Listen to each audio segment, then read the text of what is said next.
Hello, welcome to the show. I'm a bit of a mess. I'm your host, Johnny Baghead. And happy Thursday, everyone. We're back with Mirror's Edge. I don't know why, I feel like my stuff here looks a bit messed up. There you go. I'm at that point now that every time I see my Baghead, it's just me thinking about the stuff I want to fix with it now.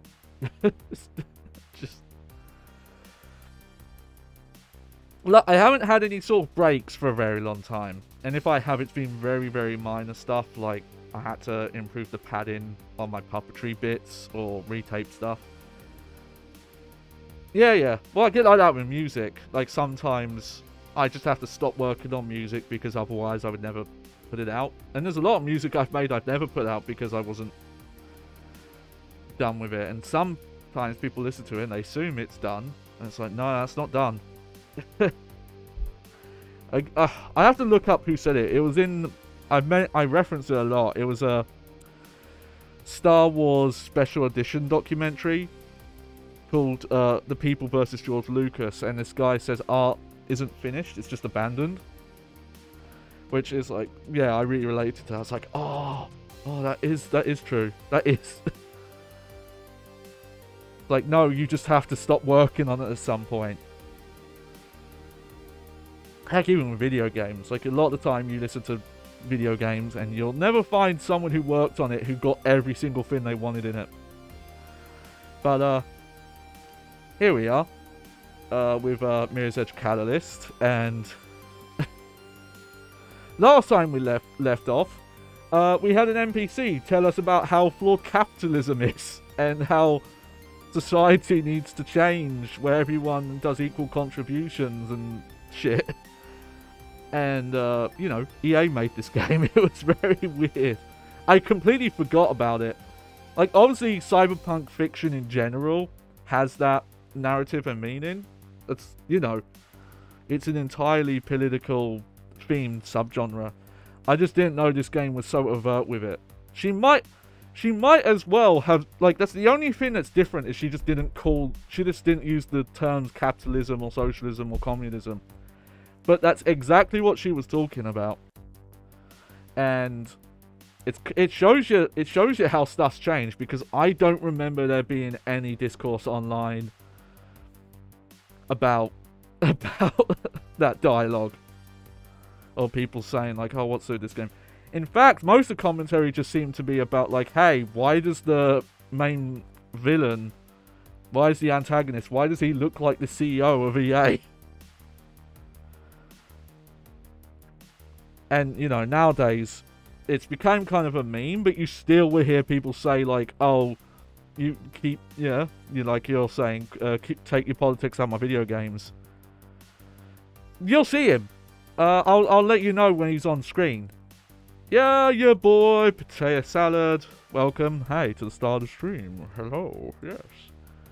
But we'll get into it here, because I had to do quite a bit to prep there at the start.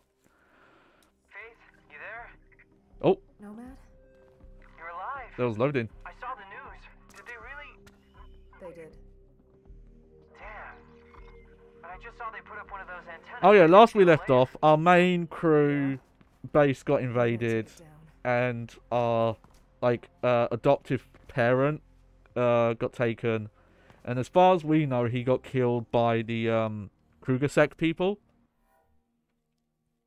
And we've started working with this resistance group called Black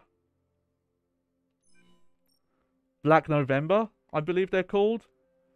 No, there's some really funny dialogue about that where they keep outright saying that Faith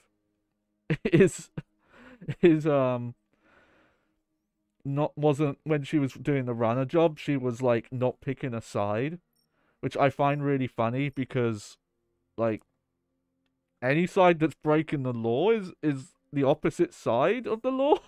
Like, that's not a neutral position. But now she's like actively you know, doing shit. Oh, that's a bad jump. But welcome back. But yeah. And, oh, my memory is still bad that I'm trying to remember, like, I have, like, there's the character, it came up in the last part a lot, but there's a character that has been saying some very overt political things about, you know, like, the whole, like, oh, I'm neutral, and the politics of this world. But it's made by EA, so it's essentially, you know, being negative about the company that produced this game. So I'm really not sure, like, where that's gonna go. I'm kind of getting this impression that at some point the game might, I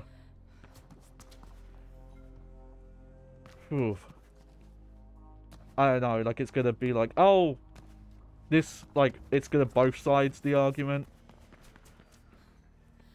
Like, you know, like, oh, they're just as bad as each other kind of thing. And I hope they don't, because even if it's a stance I don't ascribe to, I don't like that kind of storytelling in games, where it's like, it just kind of comes off as, like, cowardly, is the best way I can put it. Or, even at best, like, non-committal, of just, hey, you couldn't... I don't care about your personal beliefs, but it almost comes off like, oh, you don't want to upset anyone playing the game, so let's make a choice where no matter, you know, essentially it's like, oh, you're supposed to make a choice, but the end result is essentially the same, so you've not made a choice. That's probably the best way I can describe it. It just feels like, oh yeah, nothing's actually happened because I made a choice, but either way, Plastic? people How did you know I was here? messed up. Like, that's the issue. Okay. Or it's the opposite issue I sometimes have with choice stuff in games. It means you can help me expand my access in that area. It'll be just like what you did before. No problem. I'll set you up. Yeah, doing a bit more submission stuff. These ones don't really have a lot of, like, interesting plot going on, but it's good to do them because it gets us XP. And no, these give you XP. These give you, like, such a tiny amount of XP. It's not the best way to level up. But sometimes you'll see games that have, you know, choices. Oh, how do we get up there?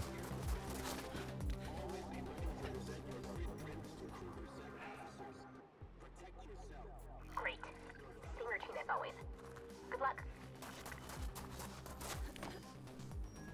Good. You got the first one. Keep it up. Here we go.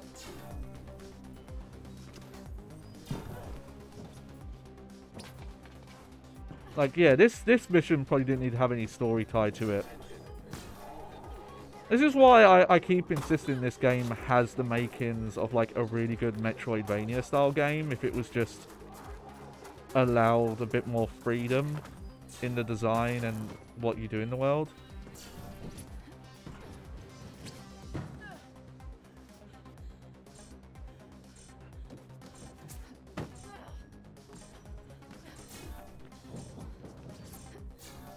Oh.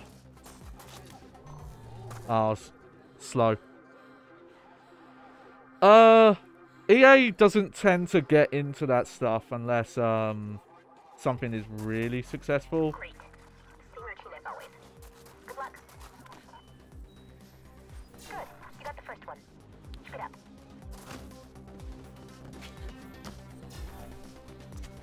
Like, I'm trying to think, you know, the only time I feel like EA has gotten, like, really hard into doing expanded media is, like, Dead Space. And that was more, they were doing it because they thought if they did it, it would make the series more successful.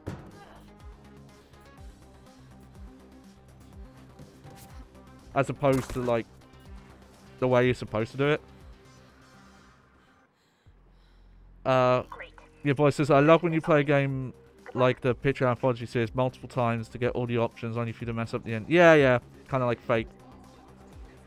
Some games do it better, but like Heavy Rain is a good example of like most of the choices in that game literally do not matter until the final hour.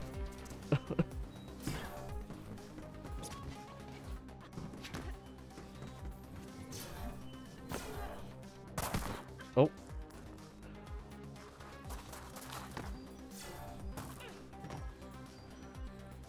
This is the only bit I'm confused at. Like how you're supposed to... How you're supposed to do that section. Great. Same routine as always. Good luck. Good. You got the first one. Keep it up.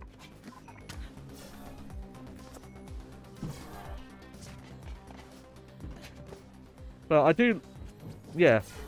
I do like stuff like this, because it definitely feels you could do this multiple ways and still succeed. It's only this part here that I'm confused on.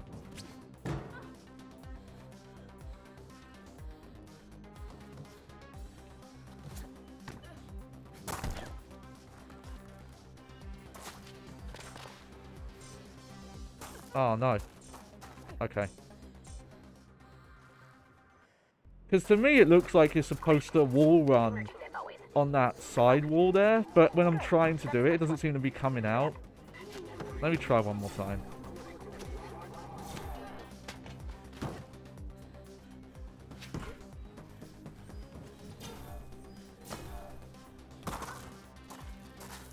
But I think also when games do choice stuff and the options are either...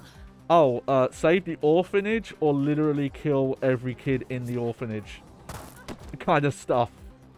Where it's like, okay. It's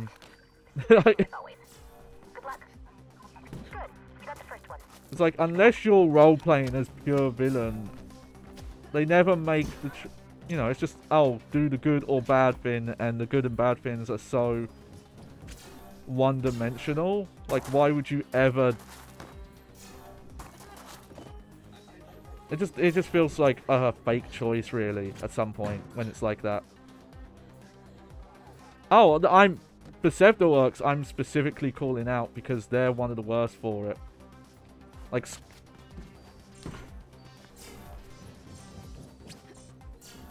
They're also pretty bad for the, like, fake choices. There we go. Because that makes me think of, Skyrim with the siding with the Nords or the Imperials, where it's like, oh, if you side with them, they both just make things worse. Like, there's no right choice there, so it's like, okay. Oh, yeah, well, also, some games where they tie good and bad choices to upgrades, so you have to commit to one or the other side. That's something BioWare seems to do a lot. Alright, yeah, let's go do this mission now. We'll come do the grid node later.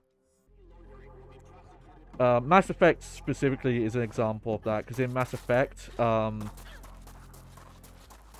of your powers you unlock, like upgrade, like, or specific dialogue options, like if you want to save everyone in the crew in Mass Effect 2, you have to go fully one way or the other.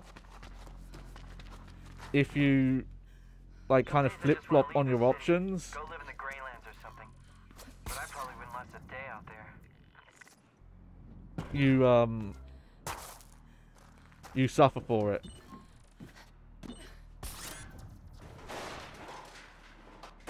But, you know, this is not a game with choices at least, but the dialogue is really funny. Because it... Just wish people would get wise to what's going on. All the disappearances and the deaths. I think most employees know deep down, but they refuse to see. Like, so far, it definitely feels like this game is saying, like, no, this world sucks. But there's still a part of me that is expecting the game to 180, or that will be the twist.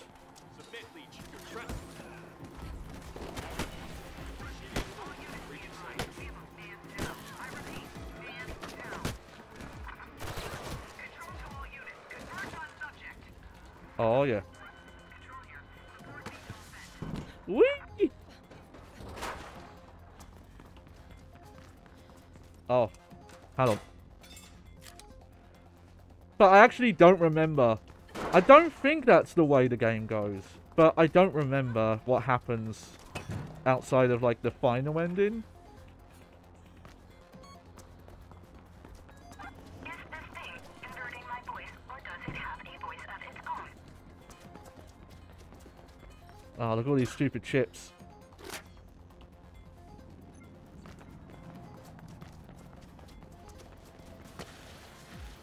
We do have all the movement upgrades now, which is good. So we won't. Oh, I forgot to jump.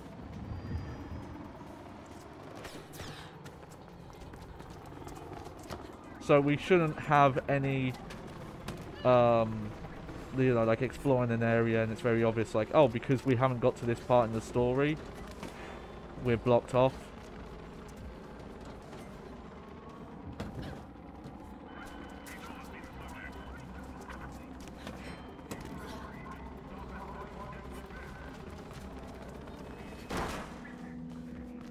But yeah, stuff like this where you are being chased and, you know, you have free reign to decide how you get out of it is why I do like the change to go for open world. Again, it's just, I wish they had kind of made all the game open in its design as opposed to just Black November now. Guess you didn't have much of a choice, huh? like an open area with a bunch of kind of static ideas in it.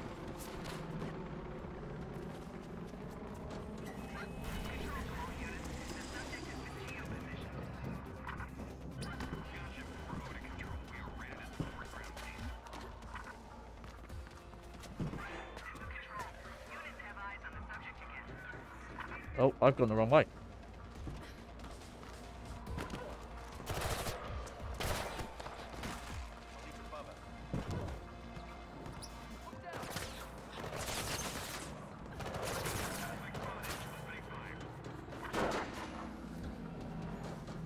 Oh, I didn't even know enemies could appear in these.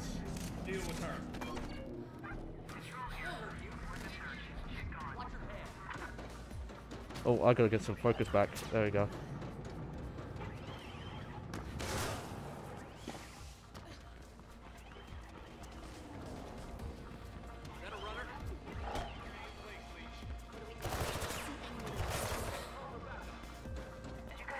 Oh. Isabel Kruger? Kruger's old daughter? Ballsy move. I'm surprised Rebecca let her live. Doot doot.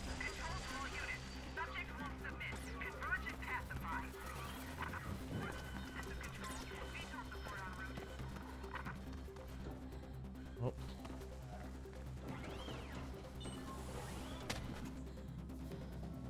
Yeah. See, this is a good example of that Metroid style of like, oh, we can go over here now because we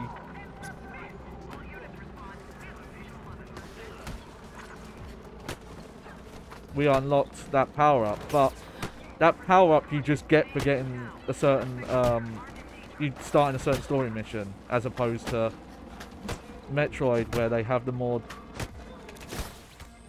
that style of, oh, you got this because you explored and found this area.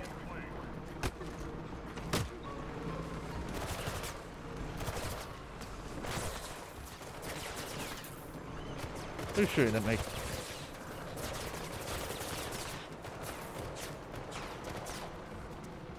I've got to be careful.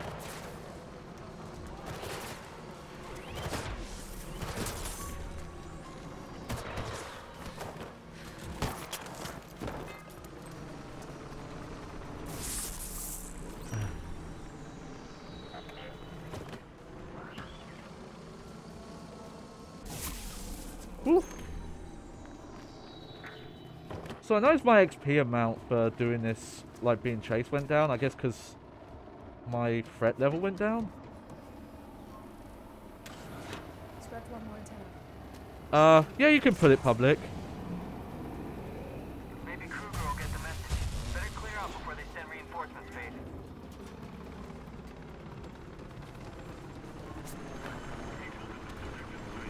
Alright, where's the way out though?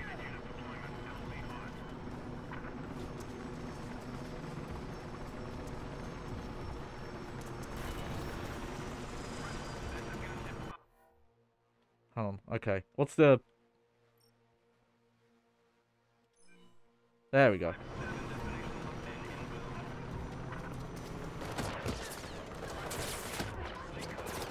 Oh, oh! I gotta be careful, I'm like...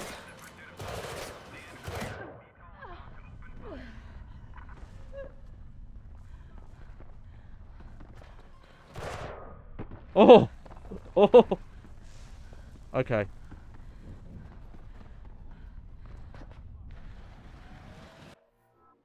Alright, if I'm heading that way, go this way instead.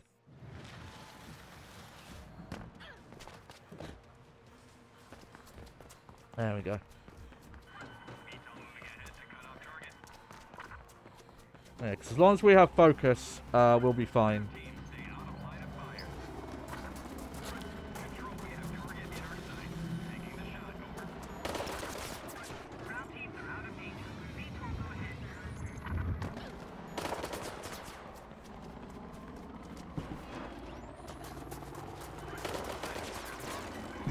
They are doing like a pretty good job of keeping up with me though. Kind of surprised.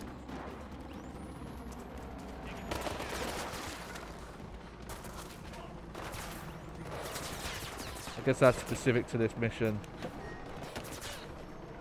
But yeah, it's kind of broken, but I do like the there we go. Dogen, brother!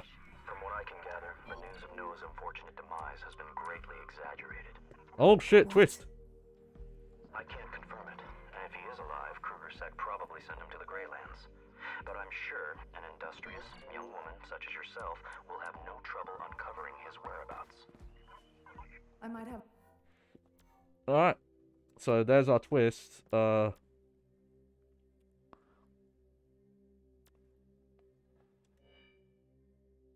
Oh, doesn't common sense exist in this universe? You're literally tracking everyone and they let you do it until you end them. Well, the way the combat works is it's kind of counter-state based. But there are some guys that if you try and just fight them head on normally, you will get messed up. Let's see. I'll go for this because I did almost Away. Just what I thought. get owned there. Done with your inquiries. I'm ready to make a deal. But that is the point of cyberpunk fiction, is the world is supposed to not make sense. But, you know, I don't know if the world we live in currently makes much sense.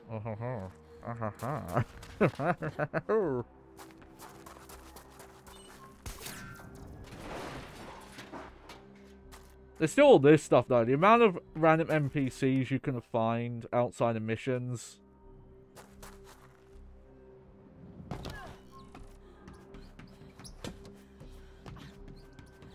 We could fast travel, but I just kind of want to run around for a bit. Get some collectibles. Oh, nice. I wasn't sure if I was allowed to jump off of that.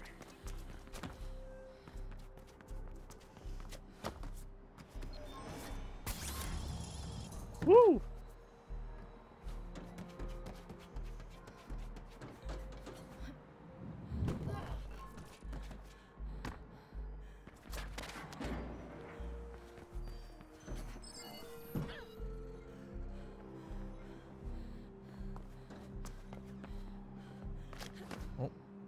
Okay, here we go.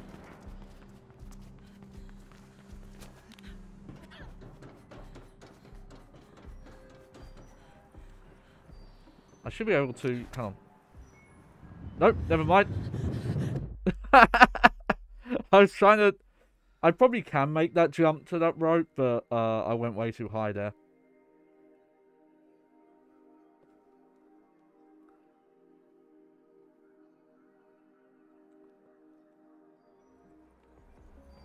Okay, yeah, let's just... Yeah, I overcomplicated that. Oh yeah, yeah, you're really high up in some of these areas. It's they did keep that gimmick of the setting from the first game, where the whole idea is like there's so much surveillance around, which me and Clarice in private were talking about some of that stuff. You know, facial recognition cameras and lawyers getting kicked out of establishments because they're working for a firm that is suing them. Even though that specific lawyer wasn't involved in the case, they just happened to work for this, like, you know, giant firm.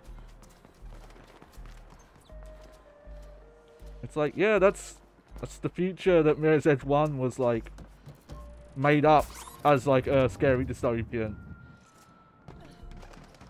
And the real world was like, yo, bet, I can do that. You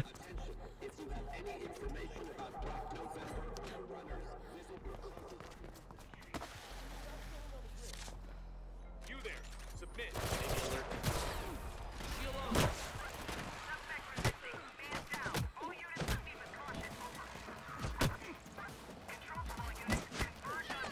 There we go.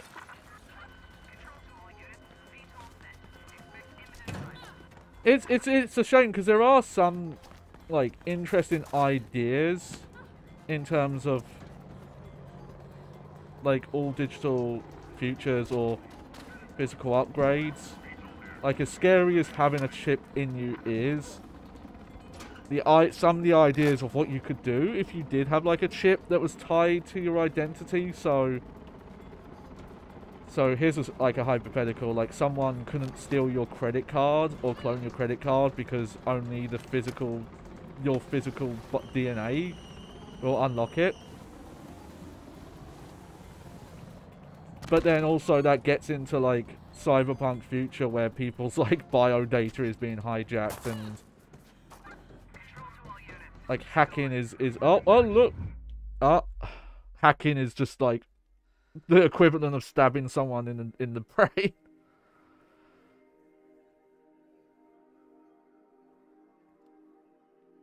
Oh, your friend. Okay, your friend is trying not to fall. And if anyone fall with such a delay, like that IRL. Yeah, like Hanna-Barbera running on airship.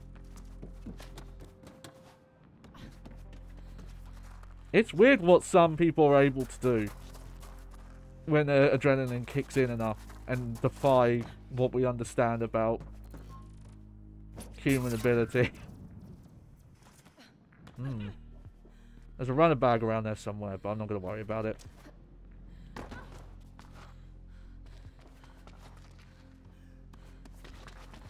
Oh, the DNA ancestry looks some kind of sort of... Yeah, you have to try and... I think there are some companies that don't, but, you know, you have to look for it.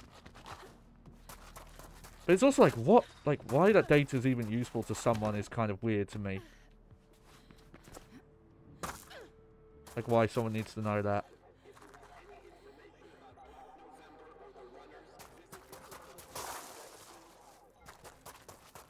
Where are we going? Aha. Down here. But yeah, just the fact that, you know, we've been running around... No loading screens and traveling all that part of the map, and now we're down here. And I think there might be one or two more areas.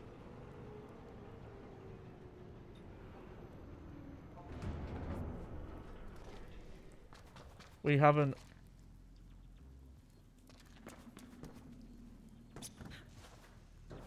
Oh yeah, there's a runner bag here somewhere. I can't figure out how you're supposed to get up there.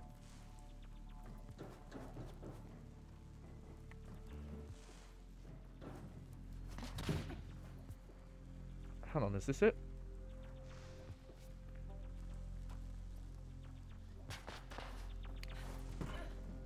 No, it's up. It's up even higher.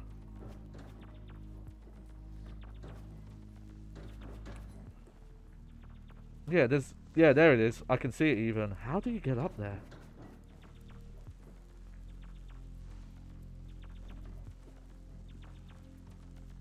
And I have all the movement upgrades and the tech upgrades that would limit me, so...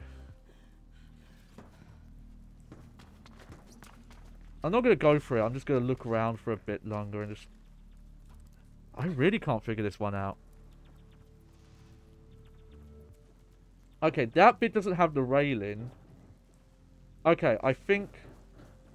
No. Huh.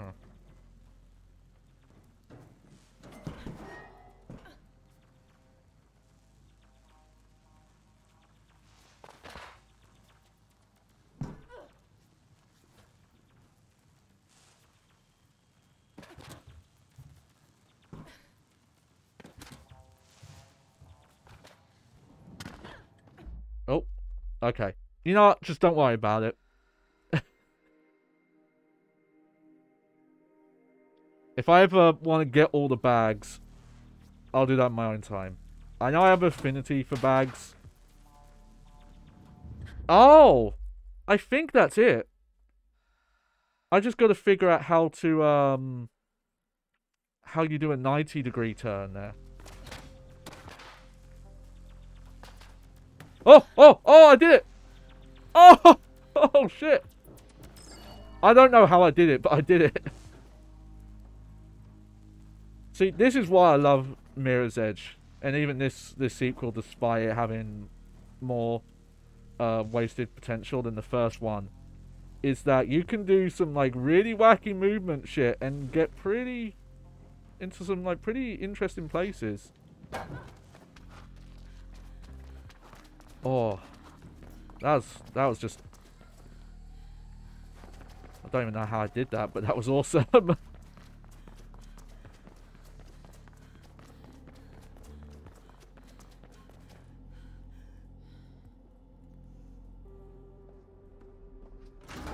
Oh yeah, here's our prisoner. You again. Disappointed? I don't care either way. You'll be dead soon. My father will have this place razed to the ground. Anything for his beautiful daughter, right? I'm sure you'll make a fine exec someday. Whatever. I see that the X was want capital my X. friends. It was like X. I know they're not all dead. Well, they might as well be. You'll never see them again. Where are they? Why didn't you ask my father? I knew he's eager to speak to you. I'm sure he is, but I'm asking you. If the information holds up, I'll get you out of here. I don't know where they are. And the records can only be accessed through the Kruger-Sec mainframe. Good luck with that. Oh. Black's my thing. Oh, Clarice, Plastic. there's Access to the mainframe. there's story reasons why they shouldn't do that. Let's do it. I don't know how to spoil it. Star Wars: The Empire Strikes Back. That's the best way I can explain it. You might still be alive. What? How? When? I'm checking the info now. Great. Keep me posted. And I think it's time we left Black Oh, okay, yeah, my hint worked there. by the day. I heard you had a trader Pick show up the at the conduit. a really good famous example. Might be next. I don't want to be part of that. Yeah, we'll leave. Soon. Yeah. But that's a bit of a wink reveal, because as far as we know right now, Faith's sister, who was in the first game, in this timeline, she's dead.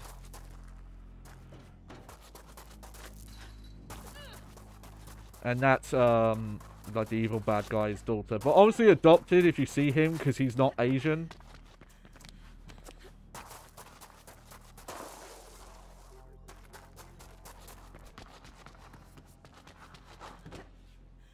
Ah, off we go. Whee!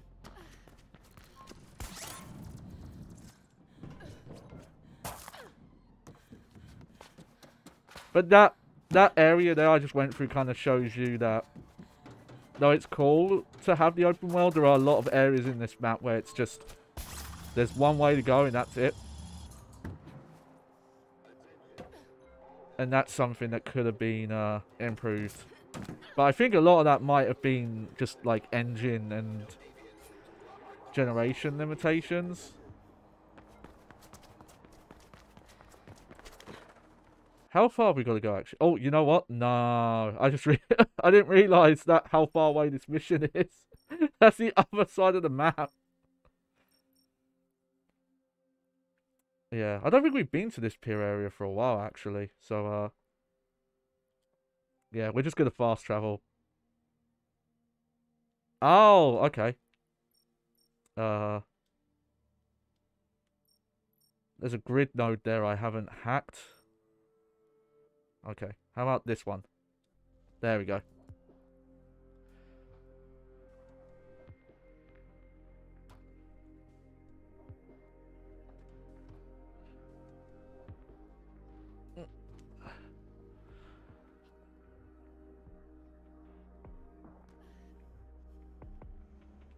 Whoa, why is it so dark in here? Keep the reflection blueprint?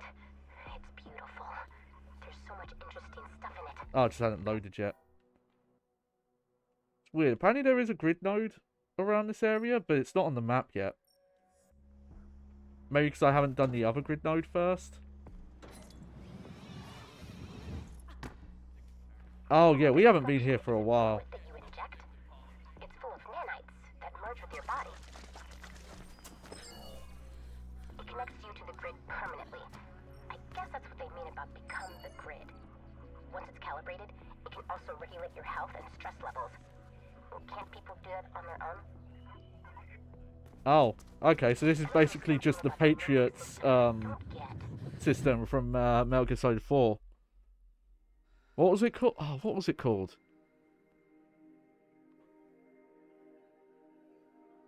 SOP, that was it. Yeah. That's just the SOP system from Metal Gear Solid 4. And like, it's not a great thing. But man, there's a part of me that wishes that if I could have nano machines that could help me fall asleep, boy, would I get them. You know, if we could hack our bodies to, like, fix issues like that. Like, oh, well, I'd get that.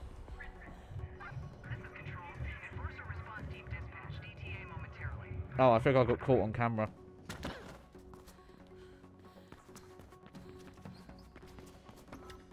Oh, that's an interesting, spot. How would you get up there?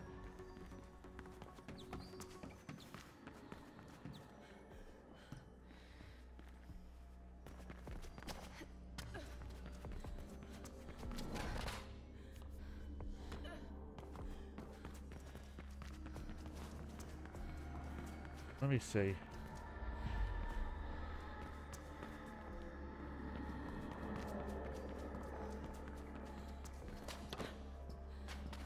There we go. Oh.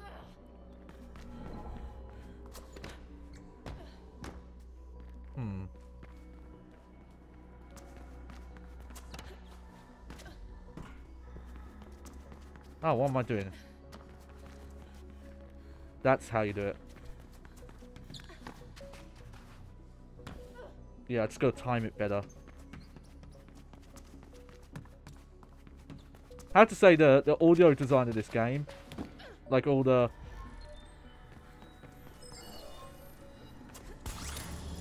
you know, the sounds of like the running and the way the clothes sound and the shoes, like all that stuff. They definitely were top notch on that. Oh, oh no no no no. Went a bit too far there.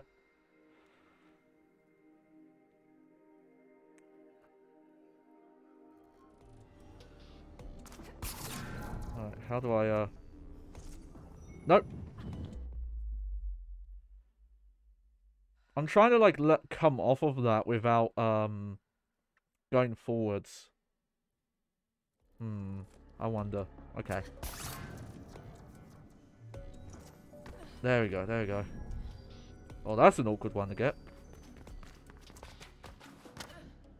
Oh, shit. I think I held the jump button when I shouldn't have.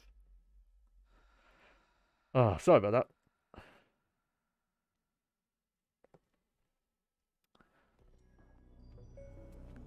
Man, that's really forgiving checkpointing though. See that?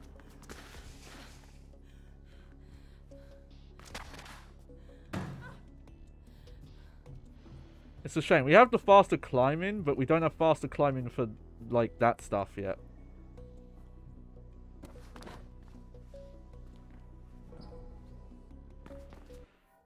Try and remember... Okay, I don't think this is all story area, but I'm not sure. No, it's not. Oh, maybe it is actually.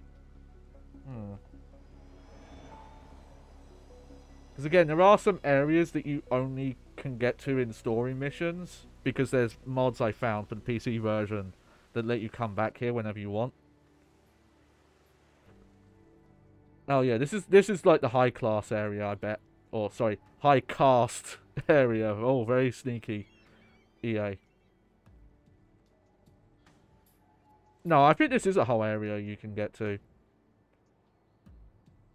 It's kind of cool because, you know, for them setting this city on an island, you don't really get a lot of opportunities to, like, get right to the edge of the water, and this is one of them.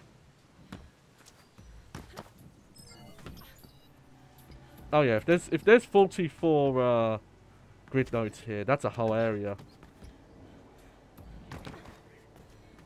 But yeah, as much as I think I prefer the art style of the first one, I do love just the amount of variety there is in this game.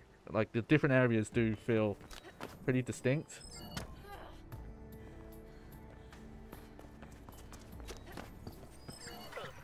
Oh no! God, they make that scary as well. They took out the splat noise from Mirror's Edge 1 though. Oh, sorry about that. Let's keep going.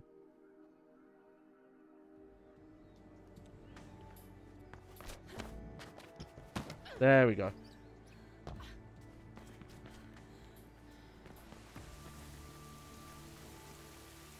It's a bit weird, this whole area though. Like, what? I don't know what these buildings are and why you can get into them. I guess these are like public spaces, but they have like residential stuff as well. I think that's part of the issue I have with the art style. There's some areas that it doesn't feel quite real. It feels like a game area. Which obviously it is, but video games are supposed to kind of cover that. Oh, that was a fall.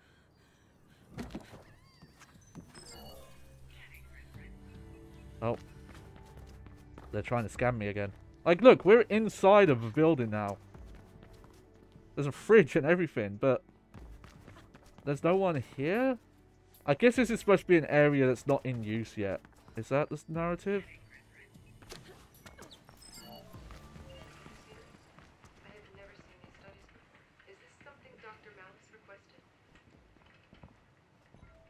There's a restricted subhash here.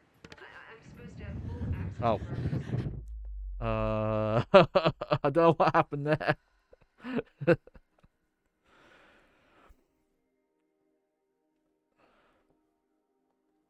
We'll try again. There we go. That jumps oh, I did that wrong. There's a way to like jump from wall to wall in this game. Like walls that are opposite each other.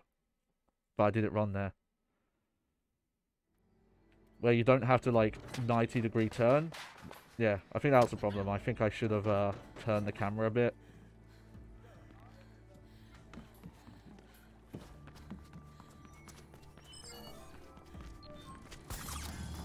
Woo! But yeah, I'm curious if there's any explanation to why this area is like abandoned right now. Because it very clearly is supposed to have people living here. Also, someone left a runner document here. I think with those, you're supposed to be picking up deliveries that people lost. Ah! Freaked myself out there for a sec.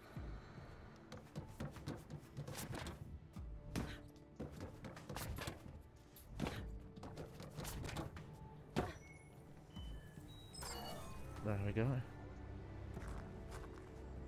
How good has like real life wall running got? Like, how we got to the point now where we can just do Matrix shit, or what? Yep. Plastic, I'm at the waypoint.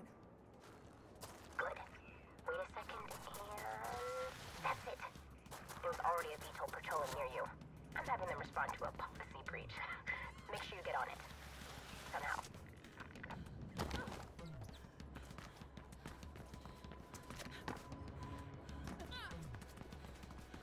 The VTOL should arrive any second now. Get ready, Faith. Oh. That's a glass. That's a... It's there. You need to catch it before they leave. Follow it, and then use the mag to attach to it when they stop to hover. Damn it! They're going to the wrong coordinates, idiots. Go after it, Faith. There we go. I have to be careful because there's a lot of those cameras around. That if you stand around, you'll get aggro.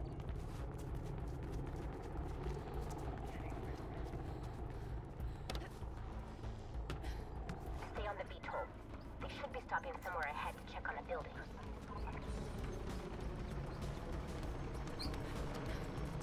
Oh, my chips though. There's my chips.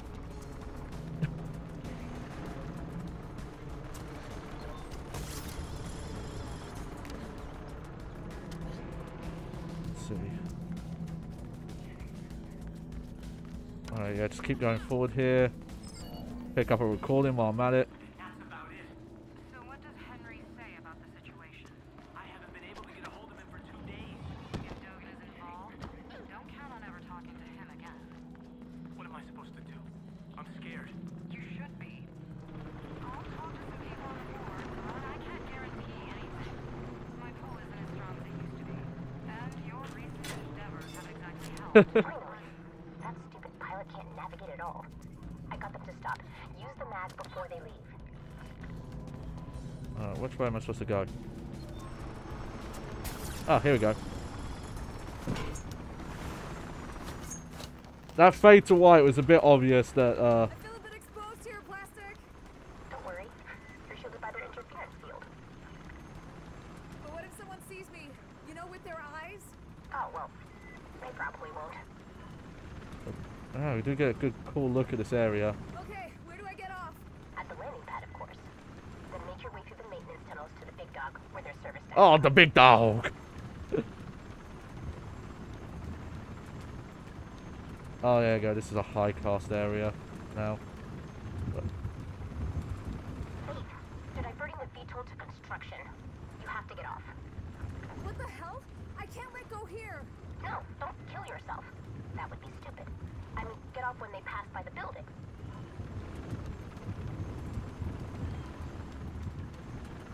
Faith, get off now.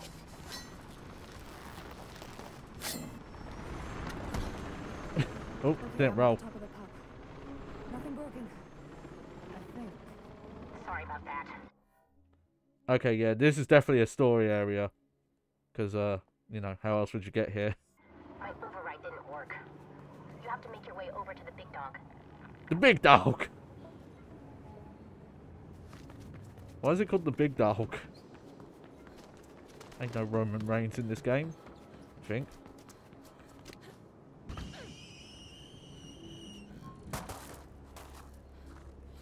To access prisoner data, you have to connect to the main server stack in the big dog. Stop saying the big dog! You can get down through the elevator shafts.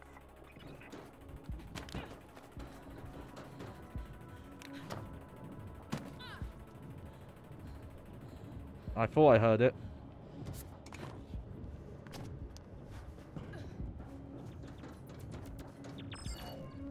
Ha ha ha. I don't know if you just get XP for doing those.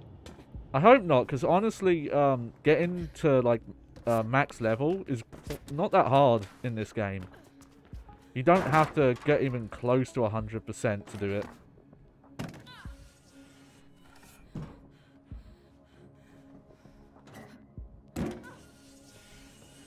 Slide all the way down.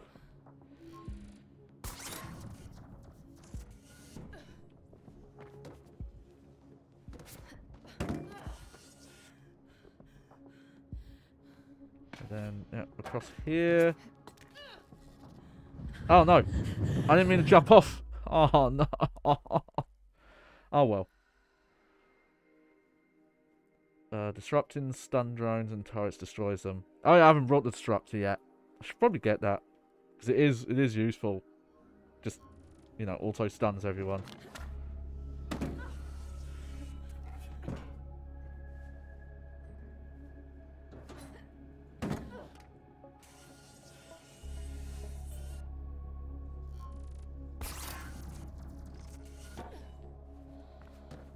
Okay, where did I go wrong here?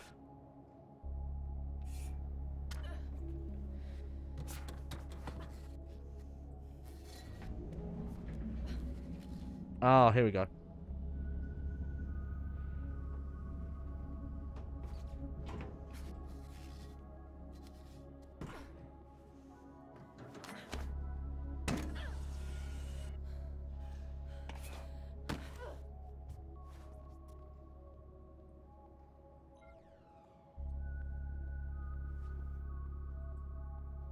Oh no. Huh. Okay. It's quicker if I just do that. I shouldn't have climbed up there.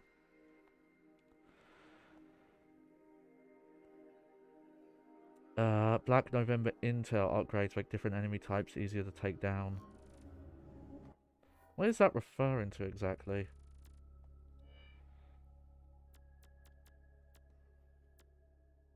Oh, that's all. Yeah, I know that already. Come on, guys. You know, let's buy that disruptor. There we go. Okay.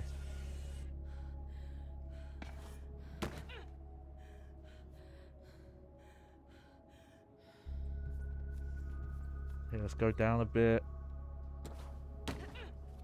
There we go. It's a bit weird they let you go up that way, because that's the wrong thing to do there. Okay, where do we go from here?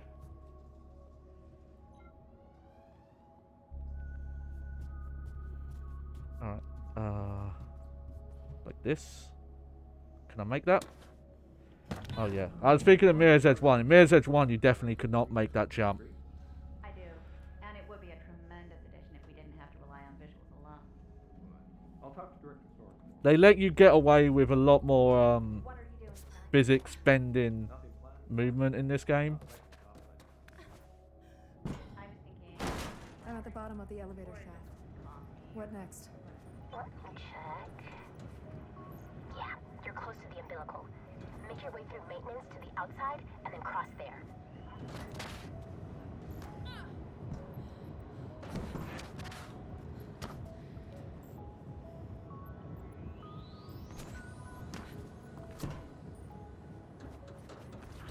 There you go. This better be worth it. You're the first ever to break into the docks. You'll be a legend if you survive.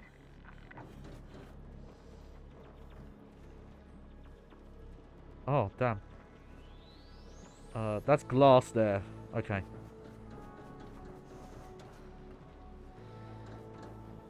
How do you get there?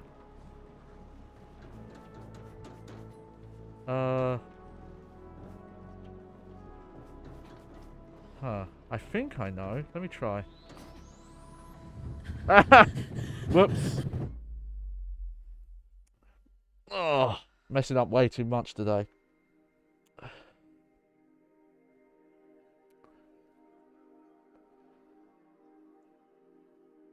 Yeah, return all days. Do. You're the first ever to break into the dogs. You'll be a legend if you survive. Yeah, I think what I want to do here is go. And then go. Oh, look at that. That's actual speedrun tech, I think. Yeah. That's the faster route if you want to go through there. That's kind of funny. Because that's, you know, like actively advertising the faster way to go. Plastic? What happened to your family? They're in the Greylands. Why? How come you're not with them? I can't stand my sister. She's an idiot. Do you have a sister? No.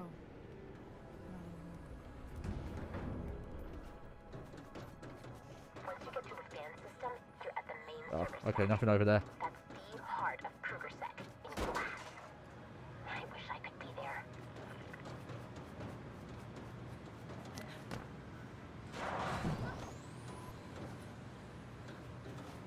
Where are we going now?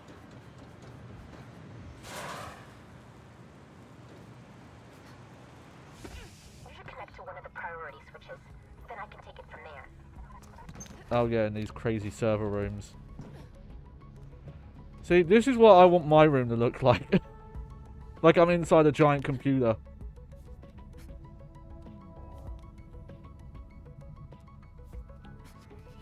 This is the Johnny Baghead aesthetic right here. The server stack is a maze. Yeah, well, it wasn't designed with humans in mind. Pure machine space. Pure function. I bet it's beautiful.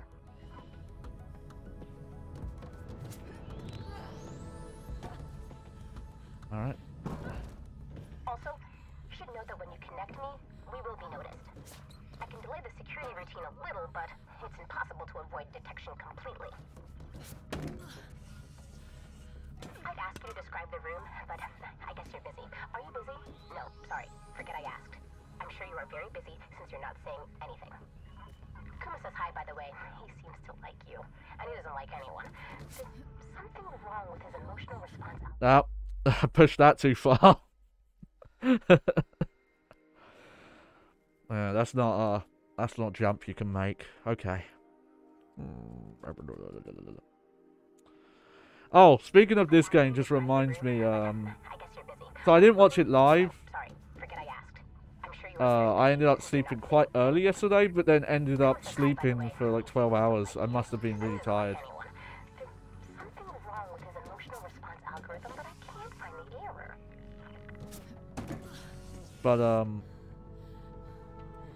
Nintendo announced and released a remaster of Metroid Prime 1.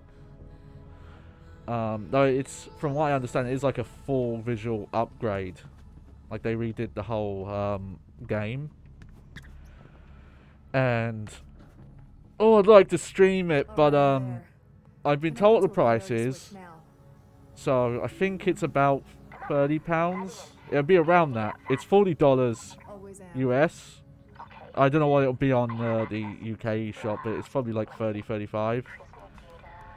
And I'm, you know, if I could take subs, I would use sub money for it.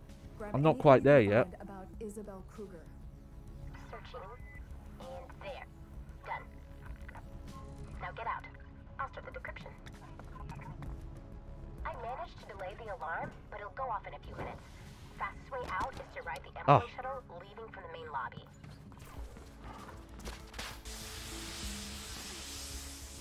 And I tried to get out of there as well.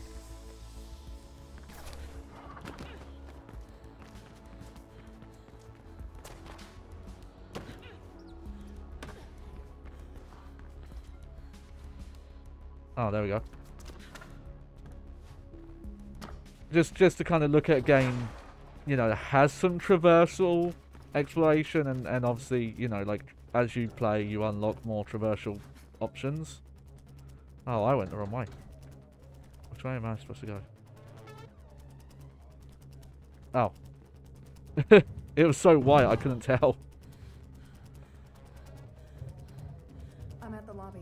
No, the train is just leaving. You'll have to wait for the next one.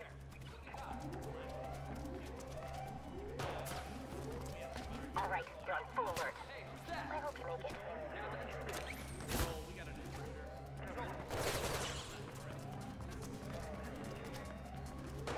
Are we supposed to run away here or are we supposed to fight?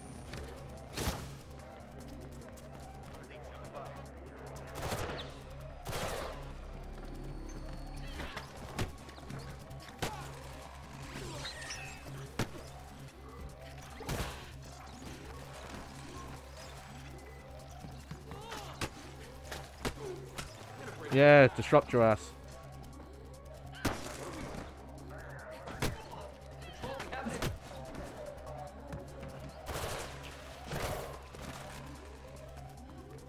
Alright, yeah, I think we are supposed to fight here. Okay.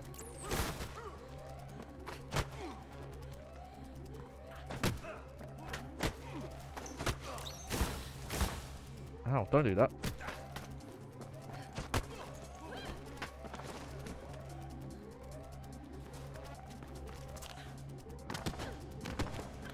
Oh, I don't know what happened there. Oh, here we go. These are elite guys.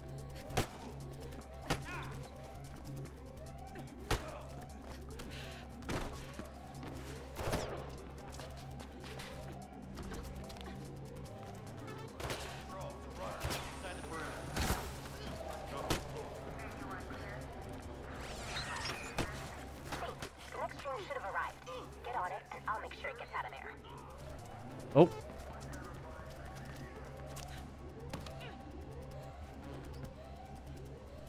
There we go.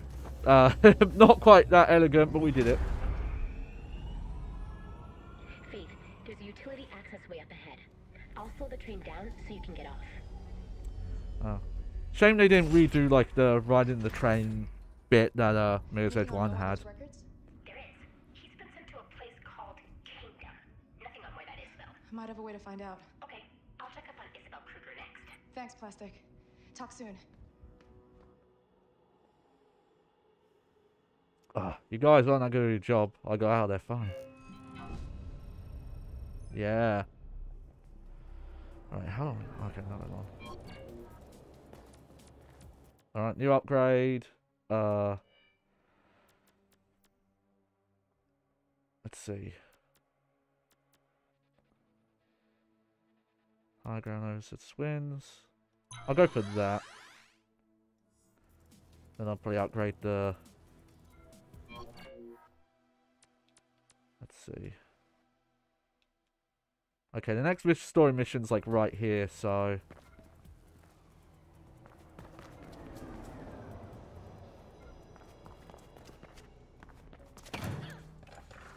Oh, I think we've like traveled really far away. Now that I'm looking at where the map is. Oh yeah, we're like way back here now. Yeah, because we started off here.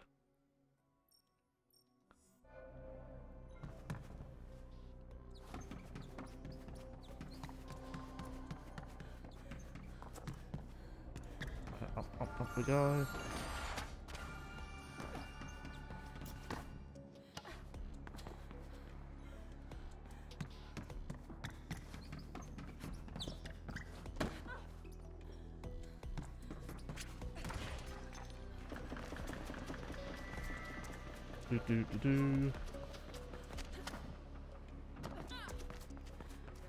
I don't think I've been to this area for a very long time, actually. Since getting like most of these upgrades.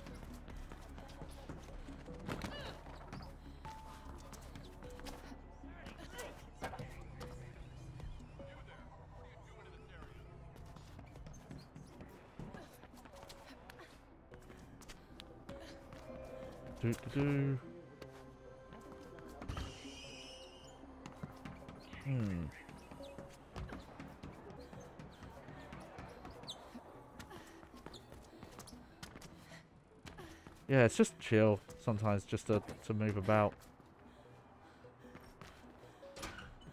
Oh, gotta get more comfy in my chair though. I'm leaning forward a bit too much. Okay. Okay, run the vision. There we go. Wow. Look at all these chips I missed.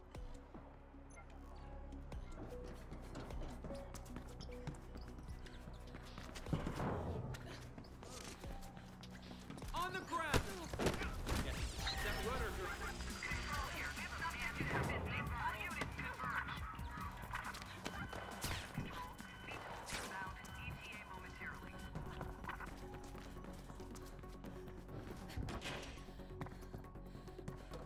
If I head down here, I could just... Yep. Talk to Dogan. Get out of my sight before I cut you up for stew. Faith, I'm not in the mood. Do you have the blueprint? No. And I need a favor. And a new home, from what I hear.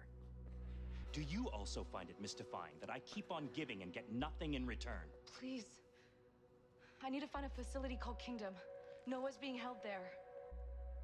Kingdom. The conglomerate's dirty little secret. Do you know where it is? I'll run for you. 5 years, no questions asked. 10 years. 20. You won't live that long. Oh, thanks. It's kind of a plain in comment about the Mirror's Edge franchise. And dig your way down. That's where you'll find Kingdom.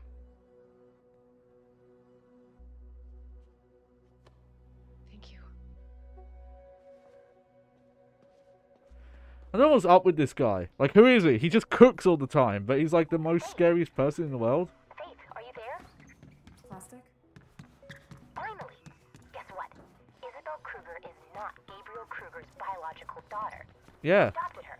Her real name is Caitlin Connors. Isn't your name Connors too? What if... It is. I have to talk to her. There we go. Your sister was...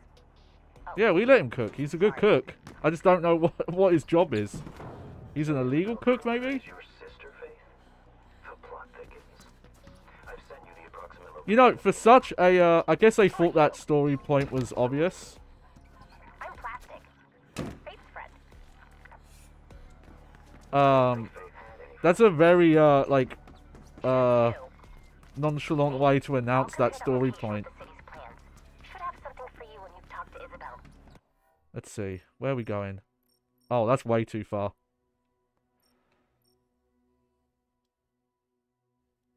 Okay, you know what? If that's the case, if I can't fast travel there yet, I'm going to do that grid node hack so I could fast travel more.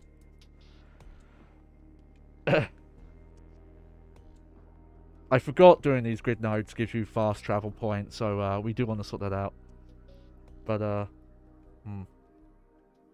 Also, I should mention about that Metroid Prime remaster. I actually own Metroid Prime Trilogy, the physical version on Wii.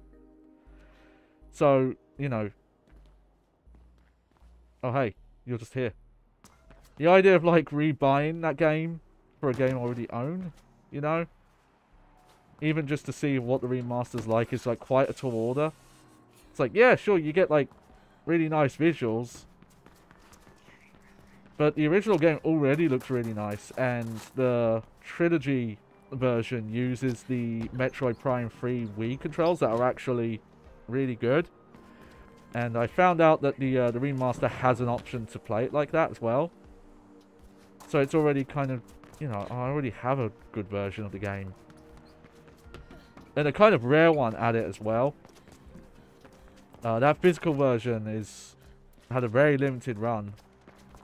It's not one of the most expensive games out there, but, you know, for the time.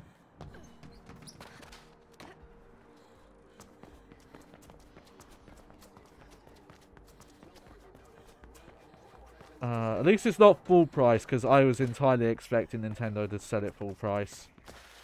But that also kind of makes me think that they're not just going to do a remaster trilogy. I wonder if that means they're not even going to remaster all the games.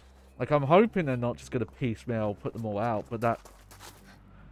You know, that's the only real option there is left, if they're going to release just one on its own.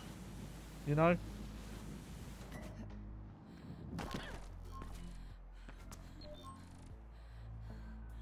Oh, I'm not going that way.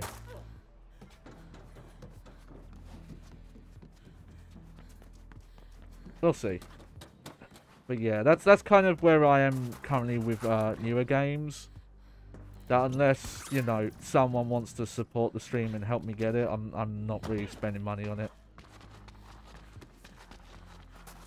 But I'm more here to showcase like older, weirder games. You know, like, hey, I'll stream Resident Evil DS that Twitch does not even know the average viewer count.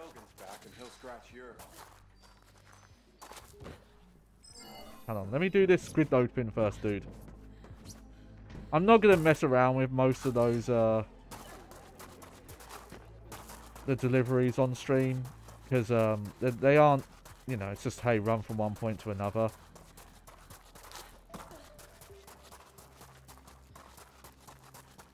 There's like a little bit of dialogue and story, but it's not that much, and it doesn't.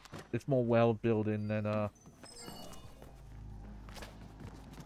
anything else. All right, which way are we going? Oh. Here, look. It's a recorder. I'm making a diary of sorts for you of our trip. Are we leaving soon? I feel better. We are, but it's a long way to Aurora, and we need to prepare properly so that we don't just end up stranded and starving in the Greylands. I wonder if it's really that terrible out there. To be honest, Avani, it's probably worse. But we're gonna be fine. What are we gonna do when we get to Aurora? What we do here. We'll run. And we'll run too, but it's better there. Anywhere is better than glass. I look forward to it. I'm gonna be as good as you someday. You'll be better than me.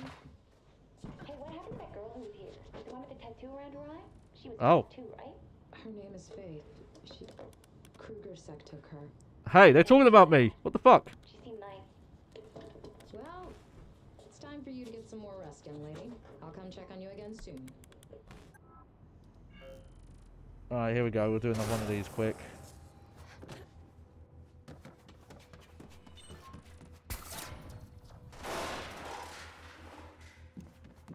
Also, putting that there is a bit pointless in a mission that, you know, you have in the story, you have to have that upgrade to start it. So, having, like, progression block power-ups is a bit weird. Alright, here we go. I do really like these missions because they have more puzzle elements to them. And, they're, you know, they're not very linear. Okay.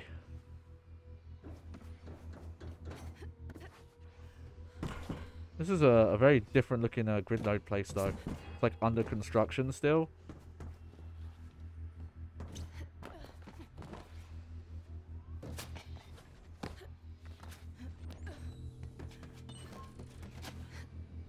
Oh. Whoops, I got a bit carried away there. Okay.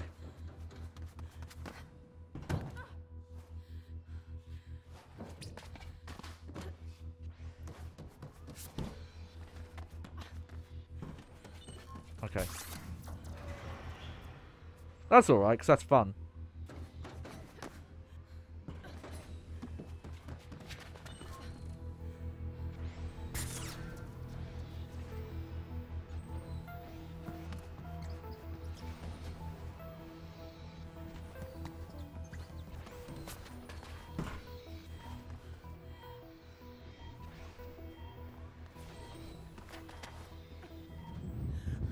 Okay.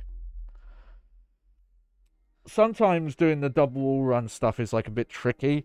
I think what it is that if you're trying to like wall run from a side wall into a wall that's in front of you, you can't jump into it.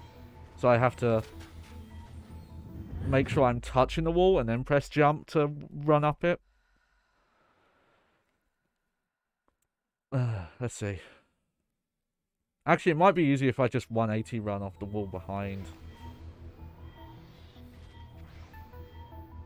Hang on, let's go. There we go.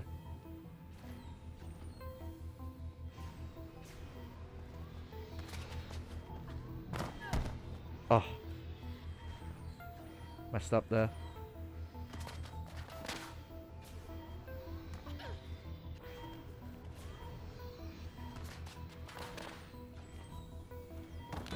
I think I've jumped. Oh no! I rolled off. Oh dear. L plus fell off ratio.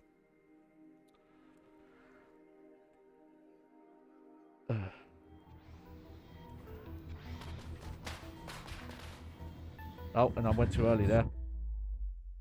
Oh dear. Making this take way longer than it needs to. Sorry about that. That's entirely my fault. I have to take credit there for that.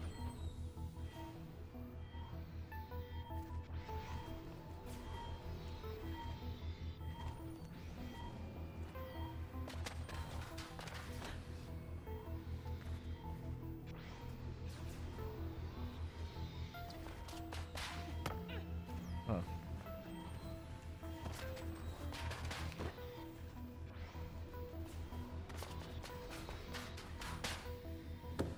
Oh, oh, oh!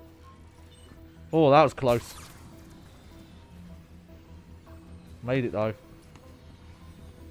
Can't say I didn't make it.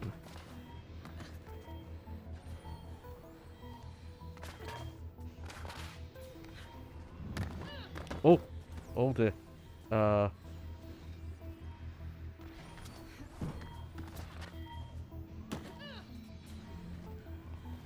we go. Let's go this way next.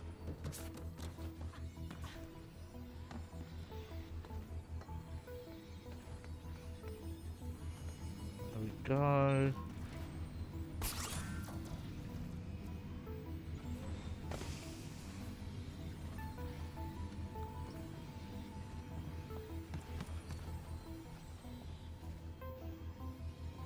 Let's see.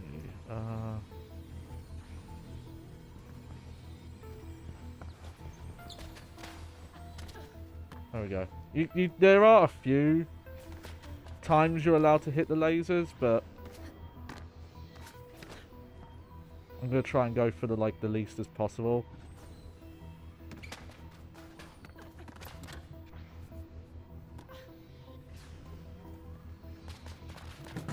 There we go.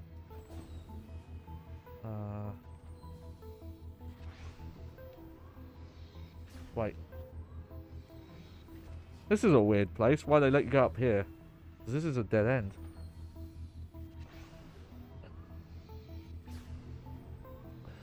Huh. Okay.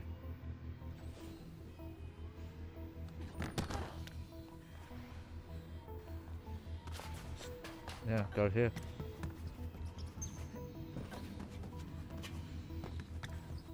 There we are. Let's see. What can we do from here? Oh, here we go.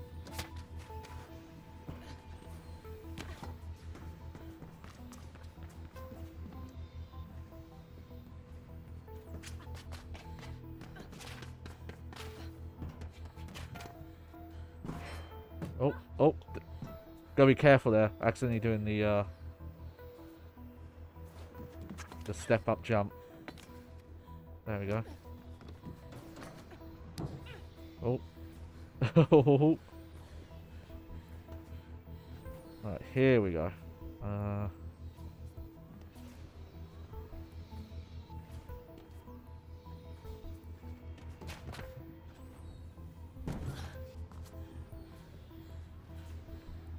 Oh no, here we go.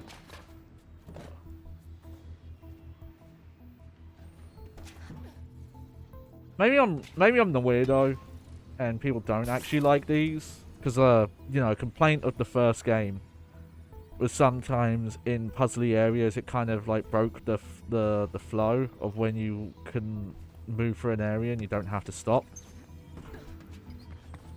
But I don't know, I just like the puzzle element of just, you know, oh, you've got to figure out how to get over there, and there's not necessarily a strict one way to do it.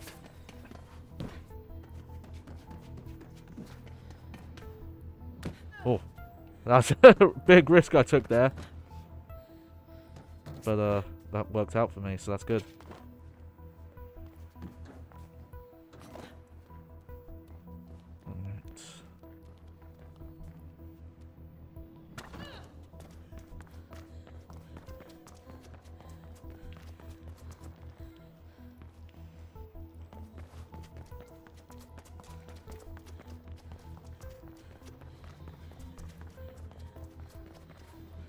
My area is surprisingly big for not having anything there. Maybe that's how you leave.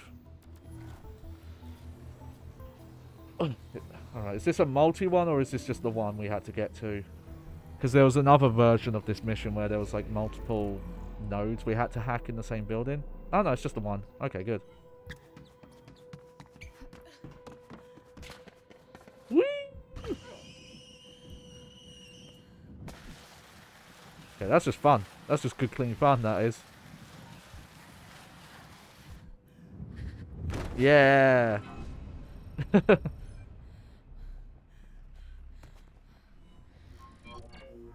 Awesome. Alright.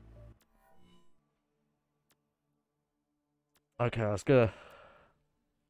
Yeah, temporary system and defense shutdown. These are susceptible to heavy traversal attacks. I've rarely seen those drones, actually. Right, let's have a look at the map here. Okay, there's this grid node here to get the fast travel points here. But we'll worry about that another time. Let's just let's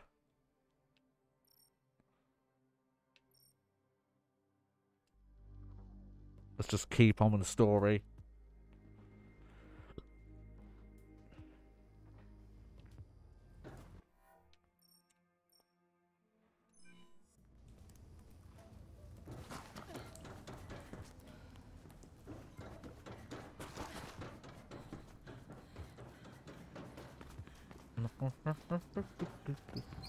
Rebecca vouches for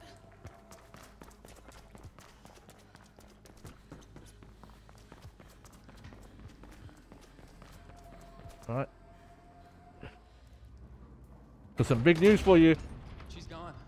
They took her to the conduit a few minutes ago. Where have you been? We can't let her die.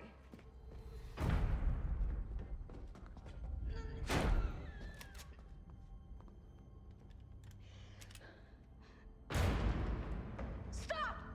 Don't leave, Faith. I'm gonna send a clear Okay, message yeah, to I thought they were gonna do this. Me too. you. Be very, very careful with what you say next. She's not Kruger's daughter. Her name's Caitlin Connors, and she's my sister. And I think you know. All I know is that the air down here is already killing me. So you might as well get it over with. Please, Rebecca! Noah's being held in a place called Kingdom. I have to go get him. Is there someplace you can take her topside in the meantime? We've all had to make hard sacrifices in this struggle, Faith. I'll give you what you want. You know what I mean.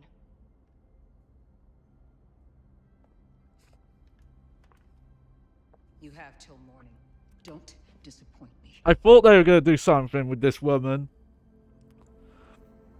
Of like, oh yeah, she's fighting for a good cause, but her methods are fucked. And there's not really a justifiable reason for killing this lady. Faith,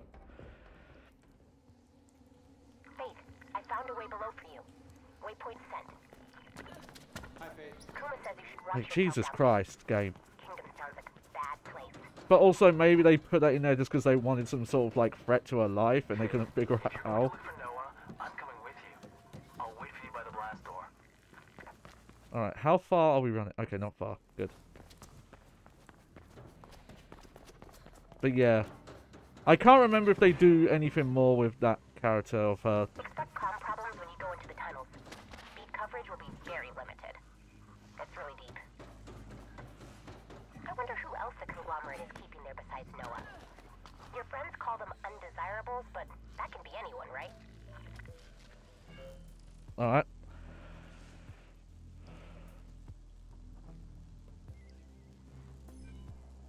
I'm ready. Let's go. Icarus, I know you care for Noah, but I run better alone. You know that. And I need someone to stay here and look out for my sister. Please, can you do that? Isabel Kruger is your sister? Yes. Yes, she is. Man, you're only Please, just telling him? Icarus. I don't trust Rebecca. Bring him back. I have to say as well, like, you tell this woman, hey, this is your Thanks. sister, that See she's you been later. brainwashed by this guy. And she's like, oh, I'm not going to... Plastic. There's a huge blast door blocking my way here. You know. Oh, but not until you promise to give her this thing you found, does she decide not to. Wow. You really ought to go see Plastic. Come on now. It's a fun reference, but the ghost is meant to be an AI. There is a lot of energy down there. Not to mention the data streams.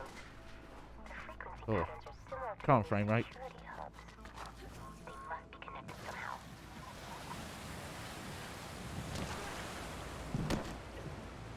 Okay. I've been looking more at the reflection blueprint. Some of the underlying algorithms are older than me. They're beautiful. This is really deep down, Plastic.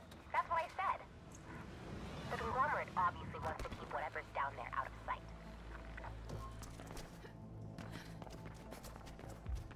Okay, pretty sure this is all story area.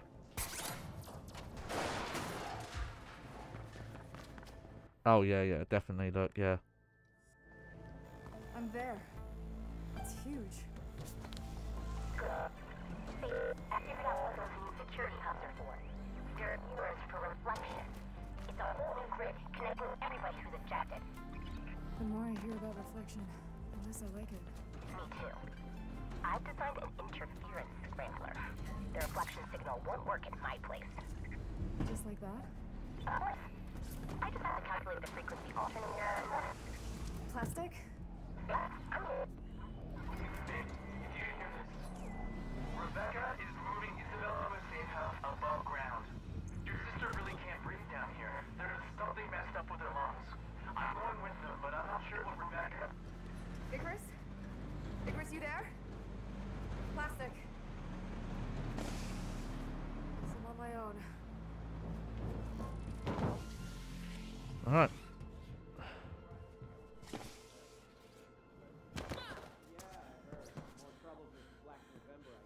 Yo. Yo. Check out my sick kicks.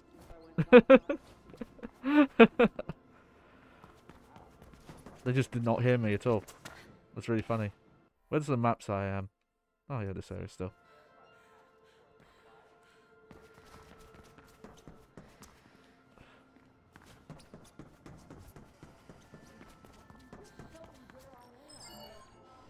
Subject heart rate nominal. What are you doing?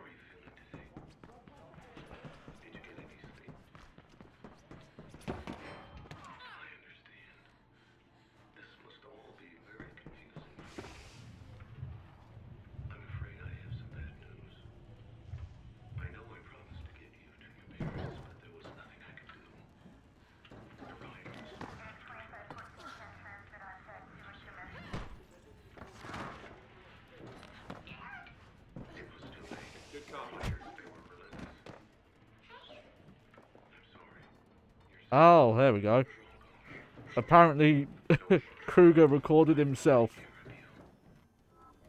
lying about her parents. Okay. For the record, there's been flashback cutscenes that have been showing that it was Kruger Sec that killed the parents.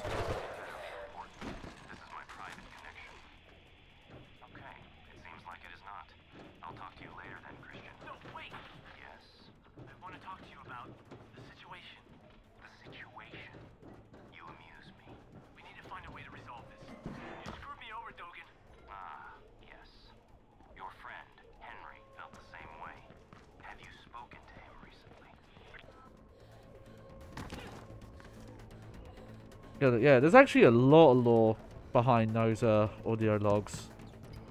I think as well, some of them, you know, they're in very random places that don't really make much sense lore-wise. I think that's something they could have done better.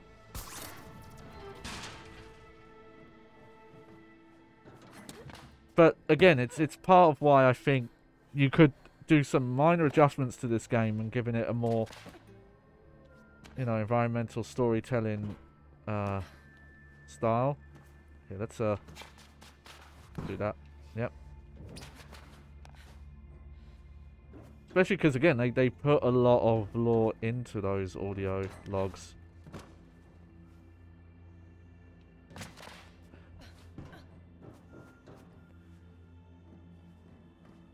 Oh. Hey. These are like weird cubicle prison cells.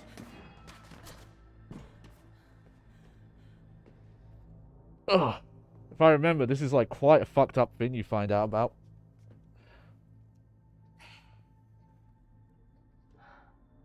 Faith Goddess, I'll be damned. I've seen you before. My name is Aline Mera. I was lead scientist on Reflection. But I started asking too many questions, and when you stole the blueprint, Gruber made me a scapegoat.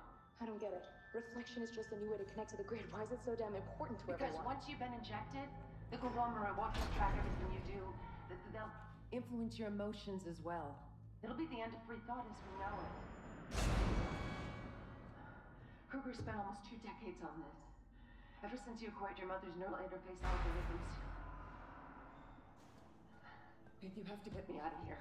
There's an emergency release over there. Wait, what was that about my mother? Erica? Oh, we were colleagues long ago. It was her research that made Reflection possible. Why are you here? I'm looking for a runner. His name is Noah. Yeah, they took him about an hour ago. To interrogation, I think. Look, me and some others have a breakout plan in the works. Will you please help us? Of course. The emergency release, right? Wait.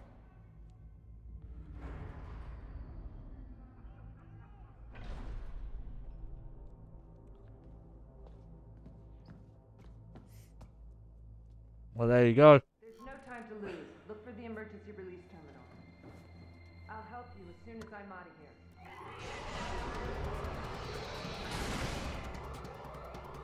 Oh. That wasn't such a good idea.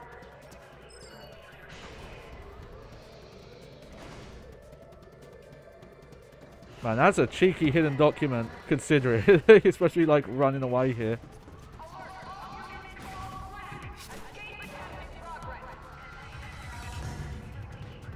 Oh, actually. But yeah, this is like... Ow.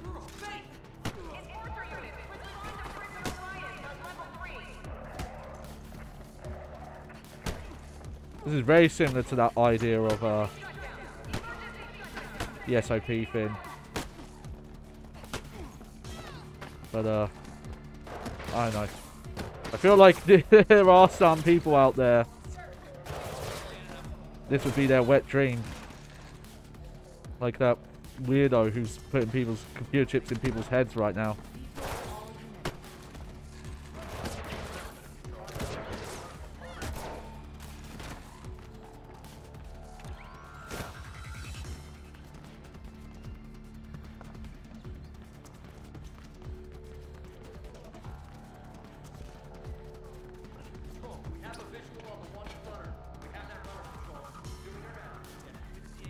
Nope, I'm running.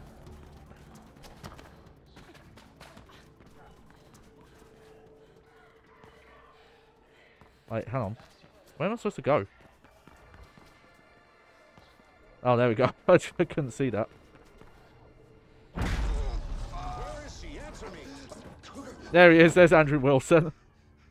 I understand your frustration. I really do.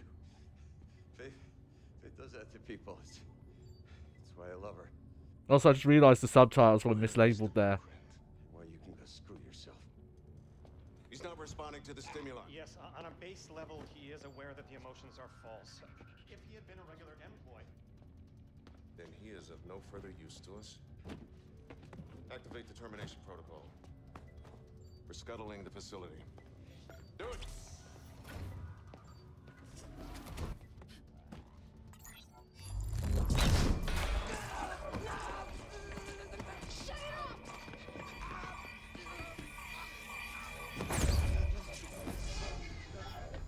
Should have fucking decked that guy. Come on. I'll get you out of here.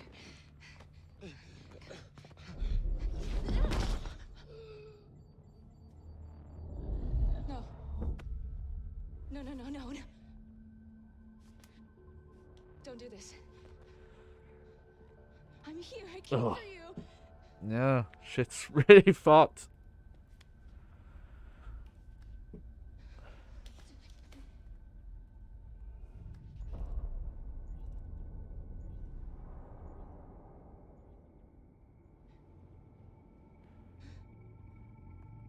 Like, the implication there as well, that the nanomachines in them, you could just fucking kill a person whenever you want.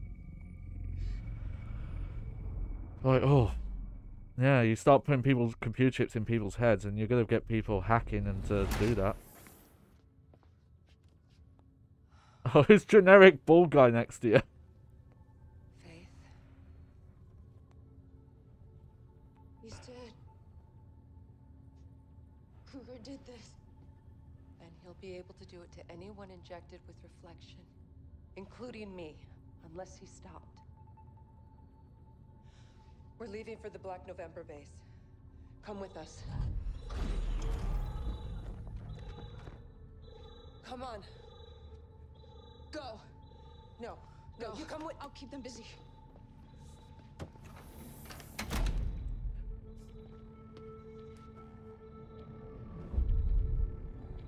Alright.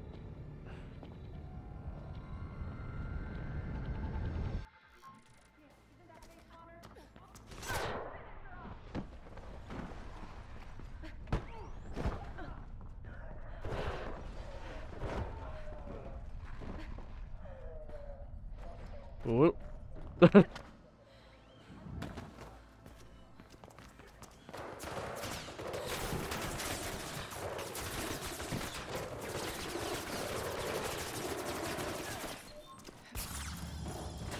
Oh, I gotta get some health back.